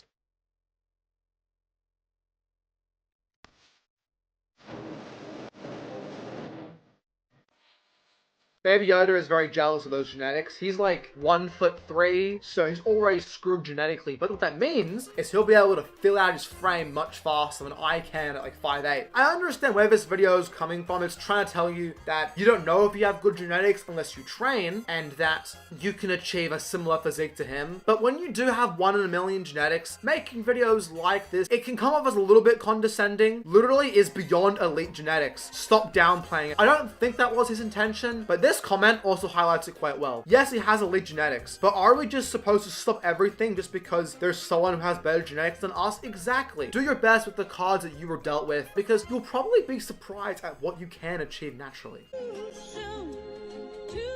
Me and my money attached emotion. Close grip dumbbell press targets the lateral and medial head of the tricep. Keep in mind that you're pretty much always hitting all three heads to some extent. The long head is a bit different than the other two heads of the tricep because it is bioarticular, which means it crosses the elbow joint and the shoulder joint. So it is stretched better when your arm is pulled overhead. So hopefully we'll see some sort of overhead movement in this video to stretch out the long head a little bit better. Dumbbell skull crusher, nice for the long head. I approve so far.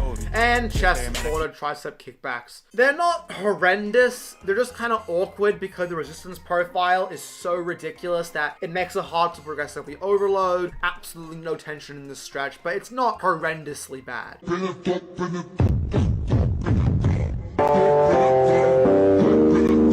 I understand that there's a common trend in the fitness space to say that, oh, if you do more than one heavy set, your nervous system, it won't be able to handle the fatigue. You're just gonna crumble and break into a million pieces. But truthfully, your body can probably handle a little bit more volume than 1 to 2 sets per exercise. It's not bad advice, but for beginners, they actually can, according to literature, handle more volume than advanced lifters. This is actually advice that's better suited to advanced lifters, not beginners, but I still think it's decent advice, especially if you are short on time. But that is Hussein Farhat's fitness advice and alleged steroid use allegations. Let me know in the comment section down below what you think. That'll be the end of this video right here. Thank you very much for watching, and me and Baby Yoda will see you in the next video. Goodbye, everybody. I was going to go to bed, as you can see by my beautiful pajamas, and I have started to fix up my new lighting setup, but then I stumbled across some bullshit, and I had to make a video. This content actually made me spew, not only because it's completely incorrect, as you can see here. If you want to master your body mechanics, try going eyes closed or using a blindfold. Not only does this require greater stability and motor control, but it also exposes imbalances this guy and has a asymmetries. PhD in exercise physiology, the same degree Dr. Mike has. Dr. Mike already made an entire video debunking this guy's crap, but we're just gonna make fun of it. I'm not actually gonna be very sciencey, but we're still gonna learn something today, folks.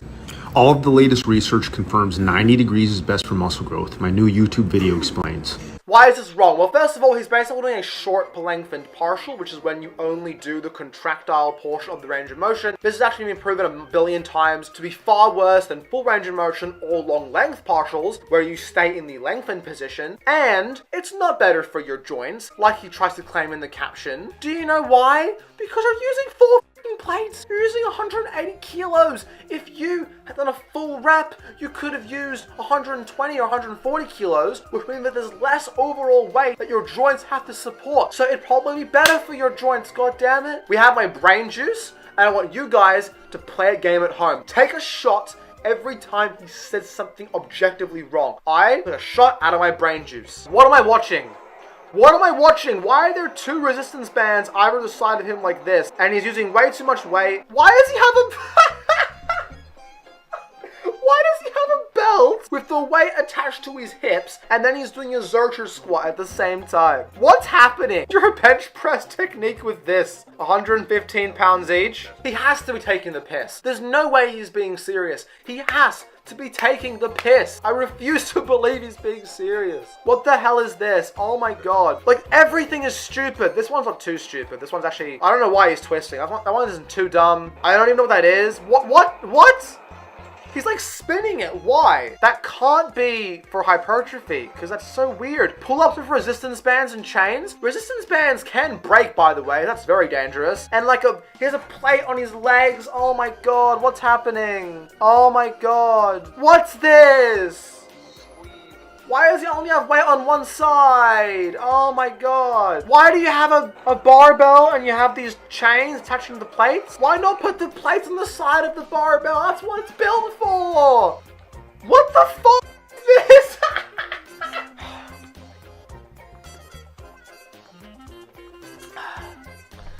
I forgot to take my shot. I usually try and be nice and informative in these videos, but what is this? I don't know how else to respond to it. It's so funny though. It's actually so funny. I'm going through these posts very randomly, by the way. I'm not even trying to lie to you. You can see them all. I'm screen recording it. Why are there resistance bands up here? Why? There's no actual weight here. What's he doing?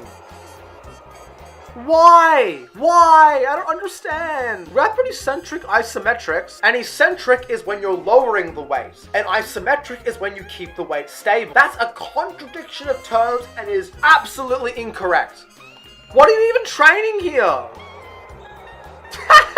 He's just pulling on his crotch. What's happening? What's happening? He's blindfolded. He's blindfolded. Why are you blind? I'm not gonna hear you out. I don't care what you have to say. There's no reason to be blindfolded. This is really dangerous. It's so much harder to coordinate when you can't see. He has to be taking the piss. Why are you only pulling one side? You can get like a D handle attachment on the cable where you only have to pull one side. No, this is not it. That's the end of this video. I'm done. This is ridiculous. I've taken way too many shots. You guys are way too drunk. Like, comment, and subscribe for more. But for now, thank you all for watching, and I'll see you all in the next video. Goodbye, everybody. This man is a clown. He lies to you, telling you that squatting blind will somehow lead to more gain. That doing half reps and these 90-degree joint angles are going to lead to the most muscle growth and the healthiest joints. In my last video, I basically just bullied him for having really ridiculous setups. But in today's video, we're gonna dive a little bit deeper into the science behind why this guy with a PhD is still an idiot. The first video I wanted to show you guys is him doing squats with really good range of motion, really good form, and him saying, deep squats and large range of motion ruined my joints. Let's read the caption here because there's a lot of ridiculous shit that he says in the caption. Deep squats wrecked me. New YouTube vid, I critique my squat form from 10 to 13 years ago and compare it to now. I used to be a big advocate for full ROM, including deep squats. I even had clients like I botched that, I'm sorry. Do deep lunges, deep squats, deep push-ups, and cambered bar bench press to get that large stretch. But it destroyed my body and gradually did the same to clients. Once we switched to 90-degree eccentric isometrics, hey yo, what the fuck? It healed everyone, and everyone gained more muscle and strength while optimizing their mobility since tissue health improved so much. So let's break this down and analyze why this is completely wrong. First of all, eccentric isometrics. You don't have to go to school to know that makes no sense. An eccentric is when you lower the weight, and isometric is where you hold the weight. So because of that, an eccentric isometric is a load of bullshit, and it's physically impossible to do one of those, and it healed everyone, and everyone gained more muscle. You would not gain more muscle because you were basically doing a half rep. Instead of stopping here on the bench press, you would stop it about here, and a lot of the new research shows that you might grow better from a deep stretch, and that's commonly debated in the science-based community. But we can all agree that a full ROM at the bare minimum is going to be far superior than just doing this all the time, and every single study ever has backed this up. So that's completely wrong. And then there's this whole idea of it being better for your joints. This is not true at all, and the reason why it's not true at all is because you are using way more weight to achieve these half reps. You're putting your joints under more stress, under more tension than if you had done a full range of motion. Overall, to conclude, to make some key points, as he does, everything he said is completely incorrect. Anybody who tries to make up a problem and give you this grand solution of meant to revolutionize everything, and it's like, everybody was instantly healed, I instantly lost 20 pounds. Anybody who offers miracle solutions is a charlatan you should avoid, because there is no such thing as a miracle solution. Between the pressure of social media and the current snowflake mentality, as well as lack of training results from faulty training methods, it's no wonder many people are using steroids. Use 90-degree eccentric isometrics. I'm sorry, him saying it instead of reading in the caption is so funny. Again, anybody who says there's this big problem where no one's building muscle, everyone's but if you follow my random tidbit, you'll grow all the muscle in the world. Anybody who offers miracle solutions is an absolute bullshit. The real reason why steroids are ruining the fitness industry is because a lot of people are just not very smart. There's no other way of saying it. Kids are very, very impressionable, and they will copy what their idols do. This obsession with being as big as possible has caused people to just take steroids and not think about it because they want to get as big as they can. I think the problem is how normalized steroids are. We should be treating steroids as an absolute absolute last resort only if you want to compete in bodybuilding professionally and if you've been training 5 to 10 years. We shouldn't be having these people on Jesse James West's video. This is a 14-year-old on steroids, but he's not the only one. Taking steroids as a teenager has become a massive trend, and so has posting about it online. I'm 19, I'm on steroids, and I'm proud about it. They're taking steroids after a year of training. That should not be happening. A big problem is people want to copy the people they look up to. For example, Sam Sulek. And I had known people who would drink 2 gallons of chocolate milk to be just like him. If you're making content on the internet, you need to be open about your steroid use, and you also have to not do anything stupid on camera. So if you're gonna drink 2 liters of chocolate milk, don't film it. People will copy you. The reality is, unfortunately, if you exist and you're on steroids and you're famous and you have a good physique, you help normalize steroids. Even if you say they're bad, I think we need to get more natural lifters to the top of social media and less enhanced lifters. Of course, both of them, if they have good content, deserve to be famous and popular, but I think we need some more naturals in the fitness industry is what I'm saying. If you want to master your body mechanics, try going eyes closed or using a blindfold. Not only does this require greater stability and motor control, but it also exposes This is a fucking terrible idea. This doesn't help you improve anything versus not being blindfolded. If you can't see and all your senses are gone, you can't coordinate properly. It's a lot harder to coordinate when you're blindfolded and you can't hear and you can't feel anything. So this is probably just going to lead to more injury. His entire point is his 90-degree eccentric isometric, which I just debunked in this video. So make sure to subscribe to this channel for more awesome lighting as I finally figured out how to get my softbox working. But for now, I want to thank all very much for watching, and I'll see you guys in the next video. Goodbye, everybody. And that is why Donald Trump put a 85% tariff on Stampy's lovely world. But anyway, breaking news! JacksFit has finally hit a new bench press PR. After having a PR of 47.5 kilos, then dropping down to 40, he has finally hit a new bench press PR. He has finally made some progress. If you remember, in August of last year, JacksFit promised his fans that he would try to hit a 60-kilogram bench press. Now, in March of 2025, he has finally hit a 50-kilogram bench press. JacksFit is truly reaching for the stars, folks. He has hit an all-time bench press PR. We are not here to make fun of him on Nerd News. Instead, we are here to discuss why and how. And it may be because of JacksFit's new personal trainer. JacksFit has now finally got a coach, isn't that right, mate? Took a while here to make the gains. We also just hit a pretty nasty bench PR, didn't we? After 21 weeks, JacksFit finally hit his 50-kilogram bench PR, increasing his bench by 2.1 kilos. What this means is that per week, JacksFit's progress was goal, but he has done something to fix his progress, to overcome this plateau, and that is hiring a qualified personal trainer. But is this trainer worthy of training our boy JacksFit? Let's find out together. Alright, Jackie boy, first thing you want to be doing, handles in line of your lower chest. Thinking about hugging to failure. Hugging past mild discomfort. When we last trained the pec fly, one thing that you were doing was coming to the end with your arms bent like this. But what you want to be doing is having those arms straight, not like that, like that. All the advice Harvey gives in this video is very sound. The pec deck is an exercise that is commonly done wrong by pipsqueaks like myself.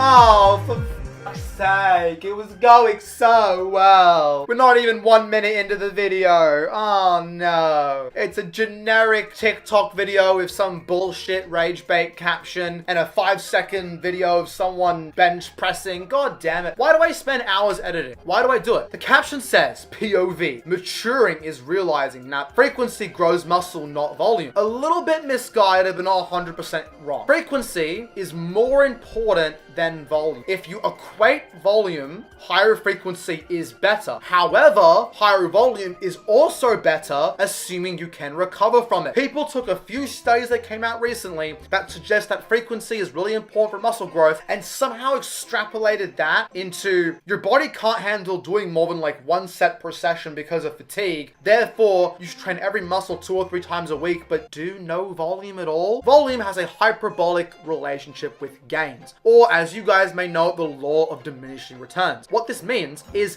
assuming you can recover from more volume will equal more gains. What this caption is suggesting that volume is not important, only the frequency at which you train, which is not true. Let's say you're training a muscle 3 times per week, right? And you do 2 sets per session. If you are capable of recovering from 3 sets per session with no problem, then you will grow more from 3 sets. No more question because I'm a little mad and I'm tired. Thank you. Let me explain. So as you saw from that video, you could see the girl taking the hip thrust through a full range of motion like this. Yes, full range of motion is good. However, one thing that many of you don't know is that the glutes actually need a small range of motion. Oh, never mind. Apparently, full range of motion is bad. Continue. As soon as your knees begin to drop like this, that's when your quads are going to get work. Your quads are always working. Ultimately, it's perfectly normal for secondary muscles to sometimes take over in different lifts. What's happening with this woman is she's more quad dominant, so her quads take over her glute exercises. I had a similar experience with lateral raises. For the first year of training, I could only feel them in my traps. No matter how I tweaked my form, no matter what I did, I could only ever feel it in my upper traps. So what I did was I just kept lateral raising, kept progressively overloading, kept trying to improve my form, trying higher reps, lower reps, and eventually, after a while, I got used to it and I started feeling it in my delts. Sometimes it just takes time for you to feel that mind-muscle connection. Unless you're performing the movement remarkably incorrectly, it is literally impossible to do a hip thrust and not work your glutes. Give it some time and the mind-muscle connection will improve. So instead, when you're hip thrusting, keep your knees in the same position, and as soon as they begin to drop, I don't know what's happening. What? Oh, confusion. Visible confusion. I think what he's trying to say is the glutes have better leverage to produce force in the contracted position, therefore skip the rest of the range of motion. I don't really think that's good advice. Typically, full range of motion beats a quarter rep. Ladies, keep doing full range of motion, and eventually you will feel it in your glutes, I can assure you. I don't think this is good advice. I'm not too sure. Let me know in the comment section down below what you think. Last week, I had a relatively viral video that showed you the secret to full stacking the lat pull. I'm going to see what the maximum amount of weight I can lift is on the matrix lat. Oh, broccoli boy, it's seeming pretty clear to me why you haven't put on a centimetre of muscle mass since I used to train you back in the day.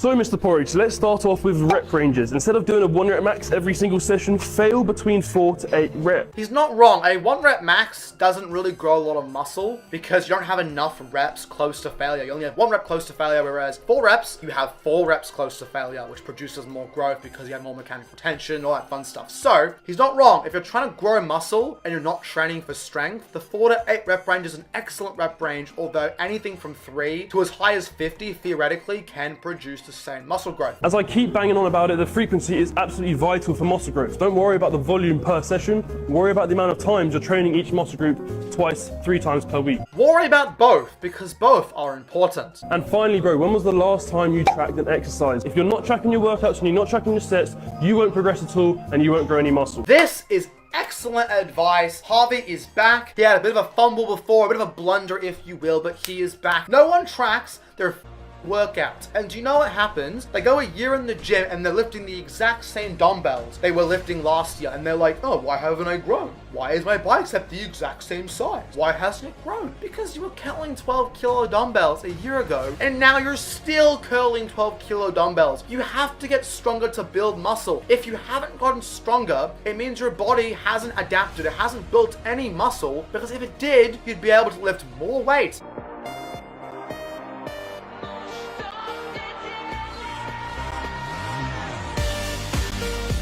Oh no, what's with this black and white advice? Guys, lifting is nuanced. There is no magic pill. There is no best split or best exercise. Anybody who tries to give you really black and white advice is not someone, in my opinion, you should take super seriously. There should always be some nuance in these conversations. You know why? Because, well, yes, a full body split every other day hits each muscle with a great frequency, which is very important for hypertrophy. You're also training every muscle in the entire body all at once. It is so hard to get a good amount of volume per session when you're training everything at once. So, is this a bad split? No. Is it the best split? No. What's better than it? Honestly, it's probably going to get you as much results as an upper-lower split or a push-pull leg split. They all do very similar things. The only things that matter in your split is if it fits your schedule, if it allows you to recover properly, if you're getting enough volume and enough frequency throughout the week, and if you enjoy it. Those are the things that are important. There is no best split. Try things out and see what you like the most and what gets you the most progress. I hope JacksFit eventually does become swole. I believe he can do it if he simply locks in. Hopefully Harvey can help him lock in. Overall, I think Harvey gives decent advice. I don't think it's the best thing I've ever seen. It's not the worst thing I've ever seen either. And I do believe he is worthy of training JacksFit. But before I end the video, I just want to say thank you.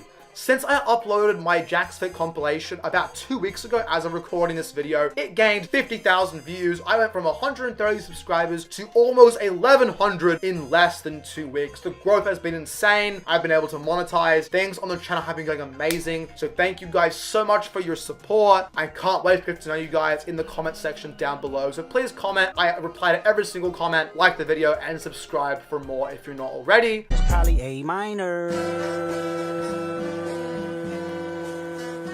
This video by Harvey Coaching puts forward the hypothesis that the reason why JacksFit has made insufficient gains in the last 16 months is due to not having a qualified personal trainer at his side, and is because of these influencer workouts. If you don't know, a hypothesis is basically a scientific prediction, right? The experiment here that the prediction is based on is training JacksFit with a trainer to see if that will produce more hypertrophy. Hello everybody, I am Sciencey Ant 64, as you can see in my lab coat and my glasses, and we are back critiquing JacksFit because one hypothesis that has been proven to be true is that you guys love watching me bully this skinny kid. So we're going to analyze some of his recent training footage and form a method, a scientific method, as to how JacksFit can make more gains and how you can too. This is a high protein, high calorie, full day of eating as a skinny guy trying to build muscle and put on weight. First of all, we have high protein, high calorie. According to the scientific literature, eating a lot of protein makes you very full. If you're full, it's harder to eat more calories. So high protein, high calorie is a good idea, but if you're already struggling to be in a calorie surplus for optimal muscle growth, this will not work. What you should do instead is a moderate amount of protein, 1.6 grams per kilo, which for JacksFit, who weighs roughly 65 kilograms, that's about 104 grams of protein. However, let's say he wants to be a bit on the safer side, so he chooses to have 110 or 120. In that case, a few meals, about 30 to 40 grams of protein, maybe a protein bar here and there, will be more than enough for him to hit his protein needs. For you guys at home, if you are at a healthy body weight, you can actually build a lot of muscle, not bulking at all, because muscle is a stimulus-dependent process, not an energy-dependent process. However, my fellow nerds, do you like the nerd talk? I love it. But anyway, unfortunately, there's a bit of a fallacy in there, because while mechanistically speaking and physiologically speaking, there's no reason why you have to be in a massive surplus, a lot of the outcome-related data we do have shows a slight surplus does build more muscle than simply training at maintenance. So what does that mean practically? When you're first starting your journey, I would try and be in a slight surplus of maybe 100 to 200 calories, or at maintenance, assuming you're at a healthy body weight and a healthy body fat percentage currently, that will allow for most of the weight you gain to consist of muscle tissue. If you are heavily overweight and heavily underweight, of course, stick to your 500 calorie surpluses or 500 calorie deficits. Meal number one, we're having 500 grams of mince, which contains 645 calories and 100 grams of protein. I'm also going to be adding 50 grams of cheese, which is 200 calories, and 12.5 grams of protein. So here he has already hit 112.5 grams of protein. That is more than enough for someone of his body weight. I do think JacksFit should stop it there and focus on getting more carbs and healthy fats in, because carbs are your energy source for your workouts, and the fats will help maintain proper hormone function. It's time for meal number two, some pre-workout. We're having a bowl of cereal, which contains 400 calories.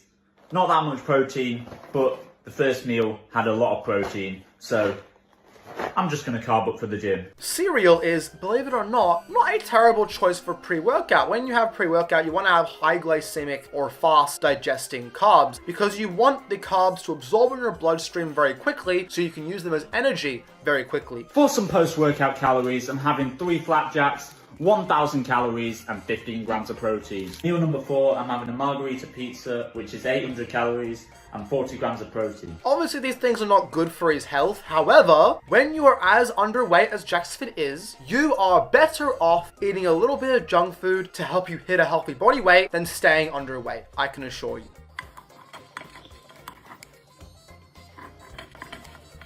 No, no, no, no, no, no, no! I have to break my science character. I have to do it. Science and 64 is out. Italiano and 64 is in. If you didn't know, I am Italian. I am not Arab. A girl at uni thought I was Arab. No, you don't cut pizza with scissors. What the? Do you cut any food with scissors? No! What the fuck?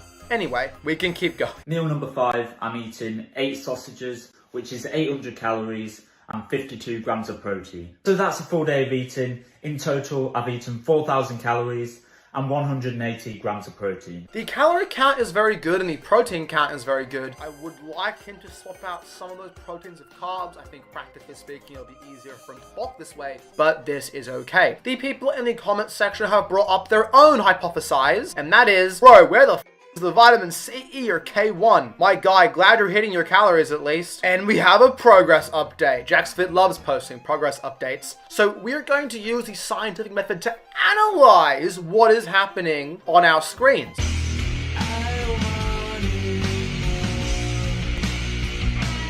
First of all, we see JacksFit's lats are actually a pretty decent strong point in his physique. This may be because he, instead of training legs, he trains back instead. Hence why in this physique reveal, he will keep his pants on for the entirety of the video. Come on, JacksFit! Take off your pants, goddammit! Honestly though, I think his only weak point is maybe his chest and maybe his back. We can't really see his back properly from this angle, but everything else is actually relatively well proportioned. I'm quite surprised his right forearm isn't any bigger though. Built like a lamppost, pal. Nice one. Studies have shown being negative makes you a bozo. I'm a very negative person, so I can't really talk, but be nice in Instagram comment sections, because most people are horrible in Instagram comment sections. Yeah, buddy. Lightweight. Yeah, buddy. And to end off this video, we have a 110 kilo deadlift without straps or a belt, which I do believe is his PR, or at least his unequipped PR. His equipped PR is about 120. So let's see how this moves. Wait. Yeah.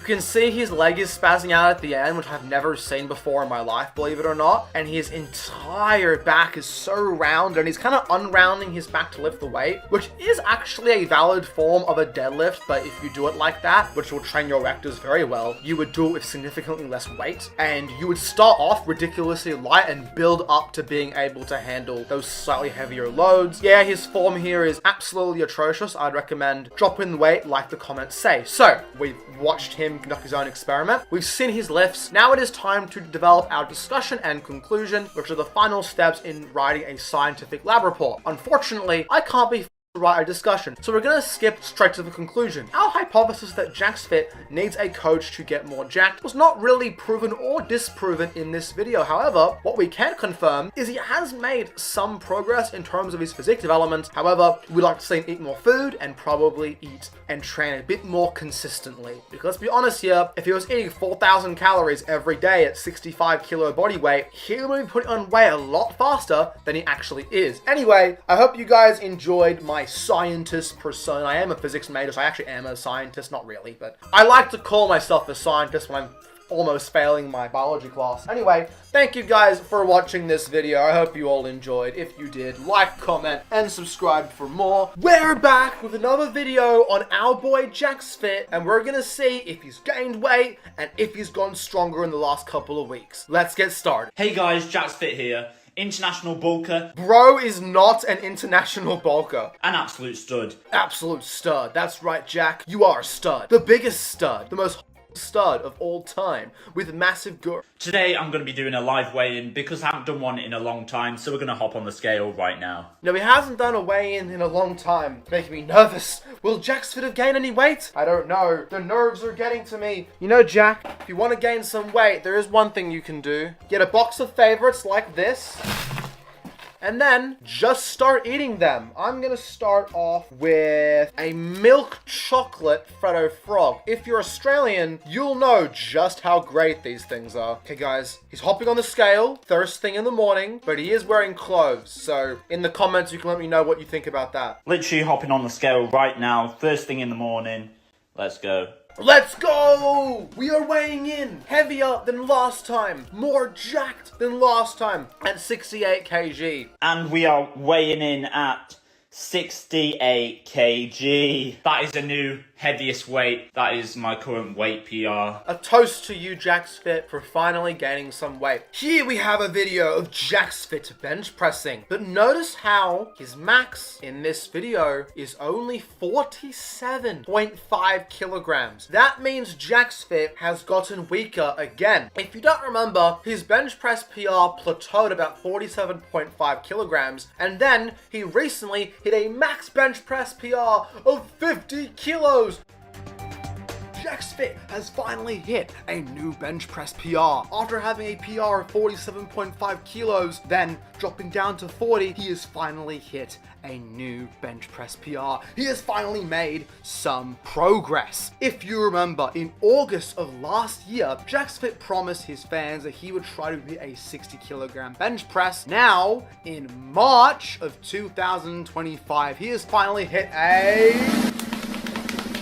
50 kilogram bench press. JacksFit is truly reaching for the stars, folks, which I of course had to make a nerd news video on because this was an accomplishment that was literally 9 months in the making. But it looks like he's gone back down to 47.5 kilos. It's time to actually be instructional and informative in this video and stop just joking around. The most important thing you need to do to make progress is to be consistent. If you're not consistent in the gym, doesn't matter how optimal your split is, your rep range, your volume, exercise selection. If you are not consistent in the gym, you will not make any progress. If you're consistent with your workouts, consistent with your diet and your sleep, those three things is like 95% of the progress you're going to make in the gym. That's it. Everything else, well, maybe intensity as well, but everything else only makes up, let's say, 10% of the total gains you're capable of making. People who hate you for maxing out every session are the same people who hate you for doing a working set. No one has ever hated on you for doing a working set. If your goal is to build muscle, maxing out all the time is not how you should go about that goal. But if your goal is to also get stronger, then yeah, sure, max out every session or every second session. As long as you're still getting your hypertrophy sets in, that's all that matters. This is my pull day that took my back from this to this. Let's go. The first exercise we're doing is a single arm plate loaded lat pull down. I always find this is a great exercise for warming up at the start of my session, and it gives you great lat engagement so you can really isolate the muscle group. A unilateral lat pull down will do an excellent job of building the latissimus dorsi muscles. After he destroys his lats in this pull down, let's hope that he does some sort of upper back movement to build the thickness and the girth. Then I move on to a standard lat pull down. I can never go without this exercise in a session. It's just a staple of a back day and probably one of my favorite exercises. Ooh, now we have a standard lat pull down. This time he's doing a wide grip versus the more narrow grip to hit more of the lower lats, but there's no upper back movement. Please, Jack, do an upper back movement. You need the girth. He's really stressing me out here, guys.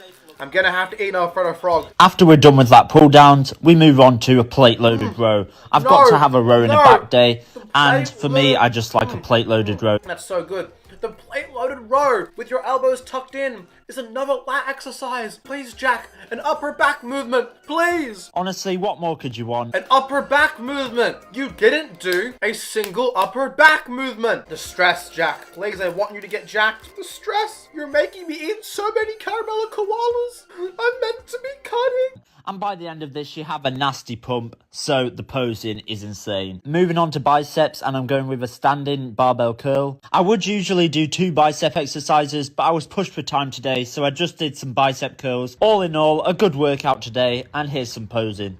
Honestly, he hit his lats very well in this back day, but the basic fundamental principle of programming is that you hit all the muscles in the program. You have completely neglected your traps, your rhomboids, your rear delts, amongst other muscle groups. You can actually see in this video that he has good lats. His lats, in my opinion, are his best muscle group, but then the upper back thickness is absolutely lacking. There's almost nothing there. I'm not trying to hate on Jack or body shame him if you will. Make sure in your program, especially for back training, because most people don't know this, but elbows tucked in means you're going to be using far more lats. Elbows flared out, more upper back. This rule to figure out which exercise hits which part of the back works every single time for your pull downs and for your row variations. That is the end of this video right here. Thank you all for watching. Like, comment, and subscribe for more. Follow me on Instagram, and with that, I will see you all in the next non-JacksFit related video. Goodbye, everybody.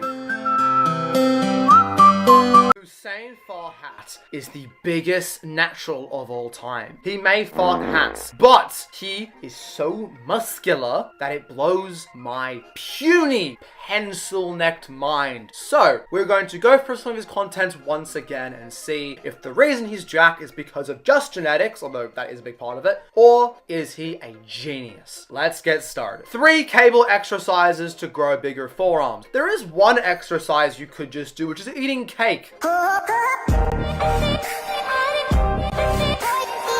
It's the anime kitty curl! It's the Sam Sulik anime kitty curl. This will grow your flexors though, I can't talk shit.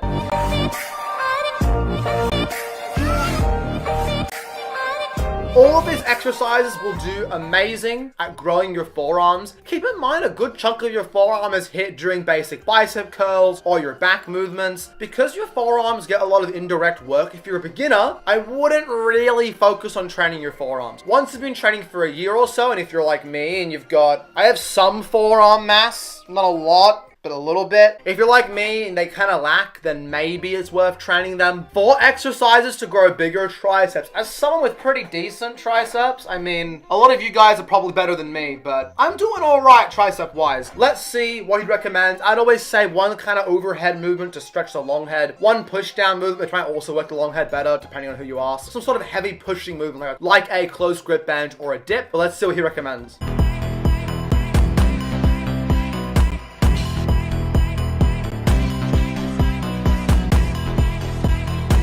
That's a little bit redundant. Both those exercises are basically the same thing. The reason why he says one of them might hit the long head more than the other is simply because when you're at a specific angle, you line up the long head with its origin of the scapula. If you watch any Davis Daly videos, you would know this. I would say, yeah, some sort of push down movement, but a lot of people do like a 1-arm push down and they do a 2-arm. Just pick 1 push down movement.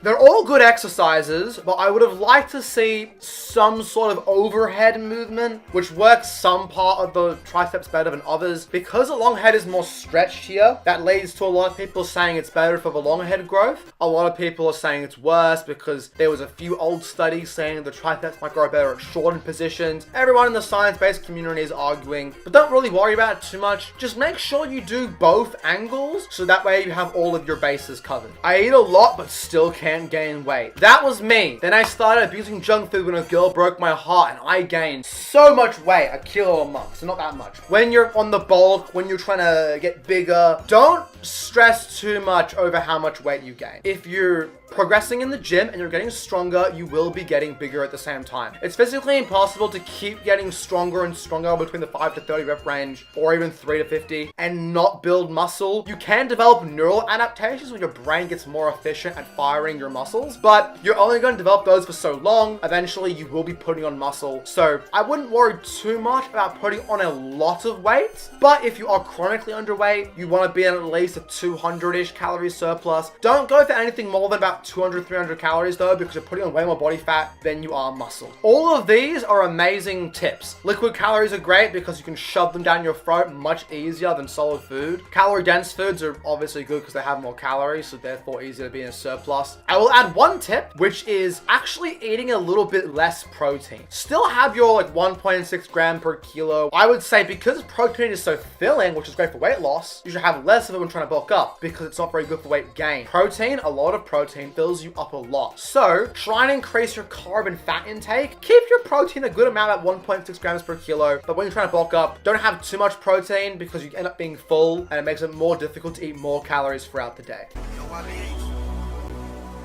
We're with Eric Janicki, the biggest guy I've ever seen in my entire life. I'm pretty sure this guy is the living embodiment of the Hulk, but let's see what tips he has for us.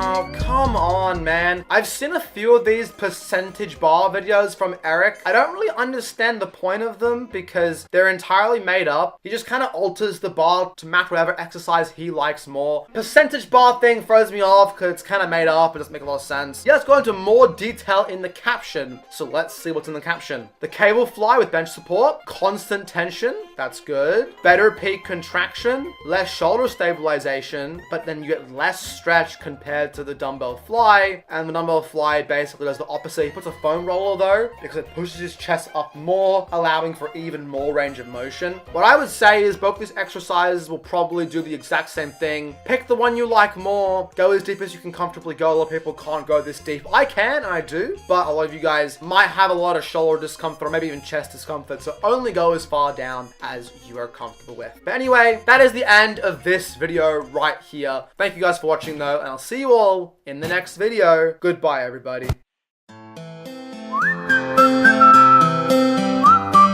Eric Janicki is one of the biggest science-based lifters of all time, which is why, in order to react to his content, I have had to enlist the help of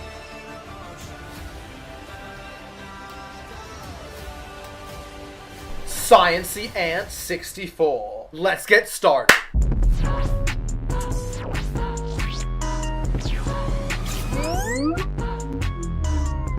Okay, now Eric Janicki is the GOAT. I love his content. There's a reason why I'm subscribed to him on YouTube and I've watched a bunch of his videos. His long form content I think is amazing. Go check it out. His short form content sometimes is a bit like black and white and it does kind of confuse me. For example, these batteries, these little like percentage bars. You'd be wondering, what do they mean? I don't no. My hypothesis for this video was that these like battery percentage bars were meant to represent the tension curve. For example, at the top of a lateral raise, it'd be at 100%. But that's clearly not true because in the first part of the clip, we don't see it ever hit 100%. Then I thought it was on EMG data and activation data, which there's no activation data on half the exercises he shows off here. So he's probably just making it fuck up. Even if this was real EMG data, it's not really very good at predicting hypertrophy. And anyway, he does explain himself in the caption, so let's read it. Let's break it down. Cuffed lying laterals, superior tension curve, minimal trap involvement, full ROM, constant tension even at the bottom. So he mentions the tension curve twice, which is interesting, and then he mentions minimal trap involvement. I don't even know if that's true. I guess because the dumbbell version is so much harder at the top than the bottom, maybe that causes the traps to get involved more. If someone can explain why that might be true, let me know in the comment section down below. As for now, I haven't really seen any scientific data. Remember, I am Sciencey Ant 64,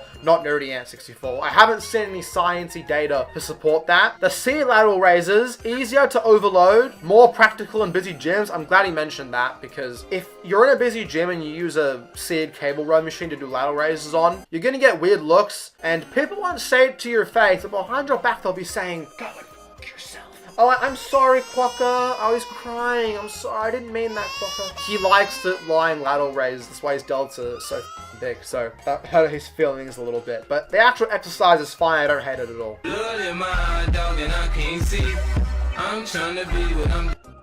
Why are they picking on me, bro? Let's start some Discord. So we got some crazy cheat curls from one of the GOATs, Kevin Levrone. So we're gonna see Eric explain himself here. So let's see how he justifies his exercise selection. In the bottom corner here, you can see 2025 versus 2000. People making fun of him for not looking as alpha. Well, scientifically speaking, there is no correlation between looking alpha and producing more gains. Therefore, this comparison is idiotic. Some of the best arms of all time. And then you got me with pipsqueak arms over here. If Eric has pipsqueak arms, we're all basically two-dimensional then. Our arms don't exist in the three-dimensional plane. I would turn around and you wouldn't be able to see me anymore because I'm so small if he's a pipsqueak. I'm doing what's called a brachial curl. I'm targeting a very specific muscle group. I am using cuffs. I am trying to push tension as efficiently as possible. As you can see with Kevin here, he is literally using momentum and barely taking over the bicep towards like the top half of the rep where there's almost no tension on the bicep at all. You're stacking the joint. It's an extremely ineffective way to do a curl. If you think you're going to look like Kevin Levrone curling like this, you are not. You are going to look pretty much the same, if not worse, tomorrow. So do not curl like this. You also probably won't look like me curling like that, but if you do it long enough and maybe throw in a little bit of extra in there, you might as well too. But yeah.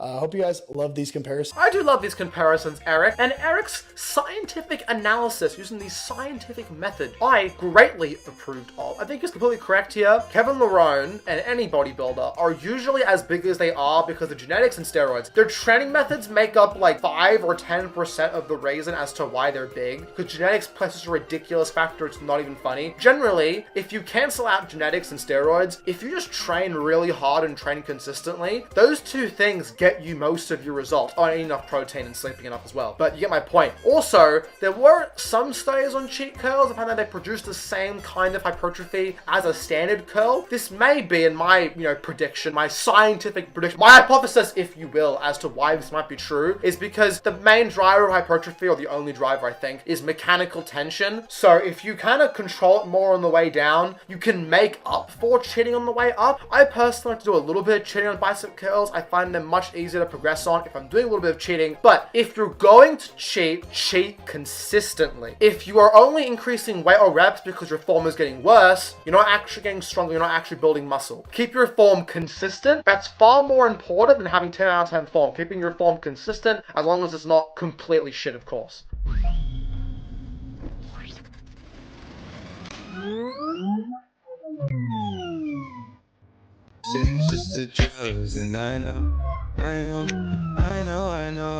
And he breaks down why one version might be better than the other version. Honestly, both have their pros. I would say do whatever the want. I'm not really 100% convinced it matters here. Or use a machine if you really don't like it. I don't like the dumbbell one simply because the bench kind of gets in the way a little bit. I prefer to just do a full-on bent over row, but it's a matter of preference there.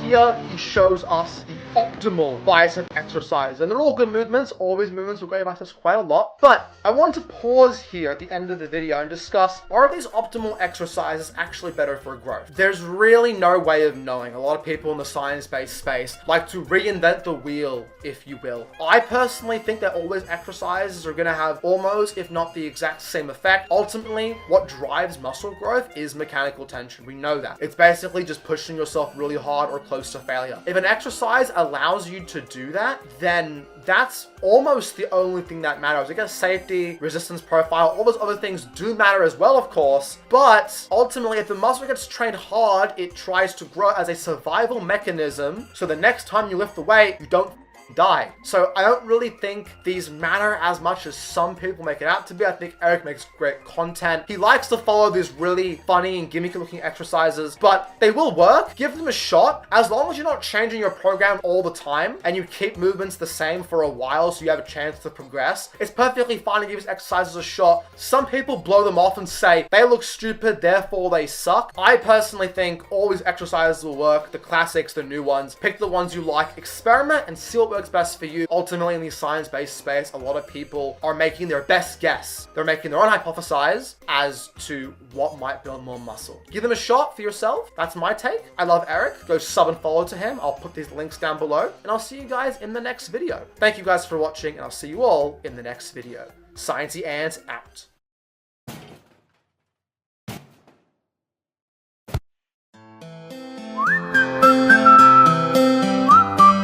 Jesse James West's programming is suboptimal. He does too much volume and... Stampy Cat, how could you say that? Dun dun dun!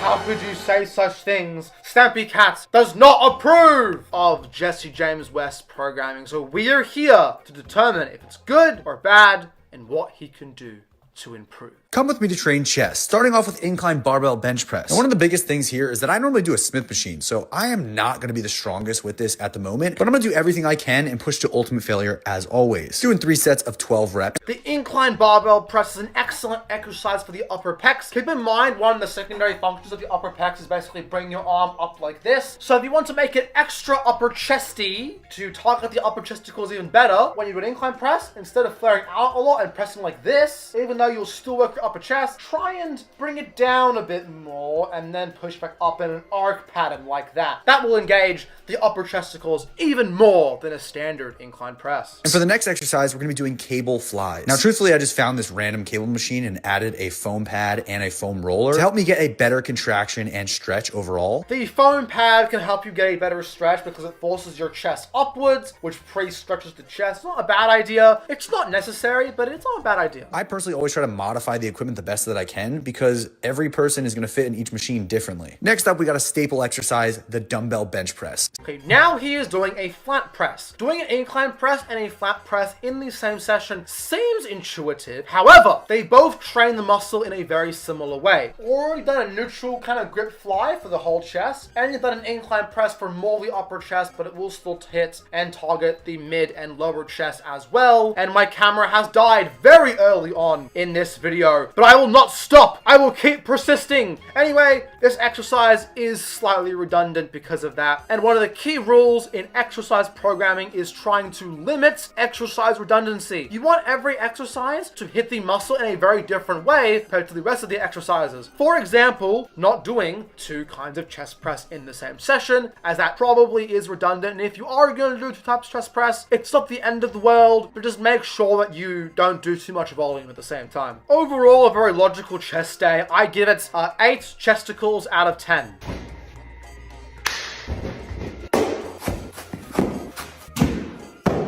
Him lifting in silence is kind of throwing me off here. Sometimes I lift in silence. Can't tell if that's cool or something to be worried about. Very weird in my opinion, because I'm not used to it. But I do approve getting in that mindset.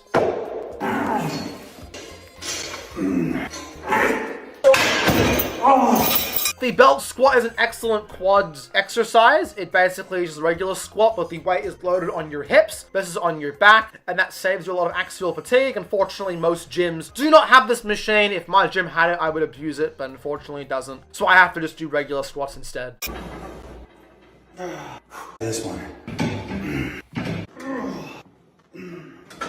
And the rest of the leg day is pretty solid by Jesse James West. Now let's check out his shoulder workout. Now, he posts the full workout in the caption, but first we're going to watch the video in its entirety, then we're going to check out the full caption and see if it's good or bad or ugly. This is how you grow massive shoulders in the gym. Start off by doing 3 sets of lateral raises. As you raise the weight up, try to keep your thumbs facing the ground to feel it more in your side delts. Lateral raises are a very good choice to start your shoulder day. Typically, I like to start with my big shoulder pressing compound lifts, but there's nothing wrong with starting off with some lateral raises. Keep in mind the first exercise you do is going to be the one that causes the most growth versus the last exercise because you have less overall fatigue and you're going into that session fresh and fit. So keep in mind, if you're trying to prioritize certain muscles over others, train them first in your workout, because training a muscle first will grow it much more than if you train it last. If the dumbbells don't feel as good, these can also be done on a machine. Both of these exercises are very good. I would probably give a slight edging to the machine because it, just for lack of better words, is a lot up in my opinion, but both exercises are amazing. Next, we have rear delt flies. These can be done with 1 arm at a time on a fly machine or both arms at a time on a cable machine. Lastly, we have 3 sets of dumbbell front raises. I prefer them seated on an incline bench press, and I make the angle about 60 to 75 the front raise is a very degrees. controversial exercise. It is probably a waste of time for most people. You can do a shoulder press and hit more of the side delt and hit more of the triceps at the same time. But a front raise on its own isn't a bad exercise. I just think considering you already did lateral raises, doing front raises as well is a bit redundant. But it's perfectly fine, and my only real problem is for most of you, don't do front raises. For him, it's fine. I think he's mentioned before that he thinks he has underdeveloped front delts. For most of you though, your compound pushing exercise exercises will give you enough front delt stimulus, so there's no need to isolate them any further. And the workout's 9 sets long, which is perfectly fine for a single session. I would probably personally do slightly lower volume, but I still think this is a perfectly reasonable amount of volume to do in a single session. We will finish off this video with a full back and biceps day by Mr. West.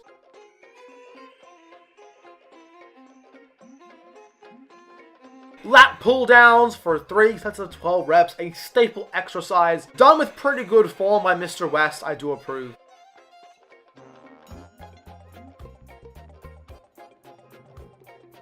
Now we have single arm pull downs. I personally think these are a little bit redundant considering we just did lat pull downs, but I don't hate the exercise. But keep in mind, we're doing 9 sets already, but hopefully he stops here because he's already done 9 sets, which is a decent amount of volume in a single session. And I'm scared he might do 15 or 20 sets in a session, which, assuming he's trained twice a week, is definitely too much volume for most people. Okay, now we have the seated bar row. We're up to 12 sets. I'm very scared. Hopefully, this is his last exercise. Otherwise, I'm gonna be ticked. And of course, a quick plug to buy some of his programs. If you have money and you want to support bro, feel free to buy some programs. But I think 12 sets for a back session, I don't think it's ridiculously bad. Recently, a lot of people have been fear-mongering doing higher volumes. I personally think 12 sets, if you can recover from it, is perfectly fine. I would personally go lower. I do 6 sets per session of back or for biceps. Typically in a workout, I think my last back day I did about 7 sets in a session. So I would personally lower the volume. I think for most people, cut the volume in half, see if you can recover. If you're recovering perfectly fine, feel free to maybe add a set or 2 here and there, but he can clearly recover from it. It clearly works for him, so who am I to judge? And yes, I know he's bigger than me, but we're here for fun and to learn. So let's keep watching the rest of this workout with his bicep workout. Starting off with behind the back cable curls to give you that stretch. People like this exercise because it either A, produces a stretch, or B, because it trains the biceps where they have best leverage. Either way, it's still a great exercise. Stempy is now approving of Jesse James West. His programs are pretty good. I've seen him do way too much volume in the past, but it looks like he's opting for a more moderate volume approach, which I do think will be better because it means you can recover even better than last time. But anyway, let me know your thoughts in the comment section down below. But for now, I'd like to thank you all very much for watching, and I'll see you guys in the next video. Goodbye, everybody.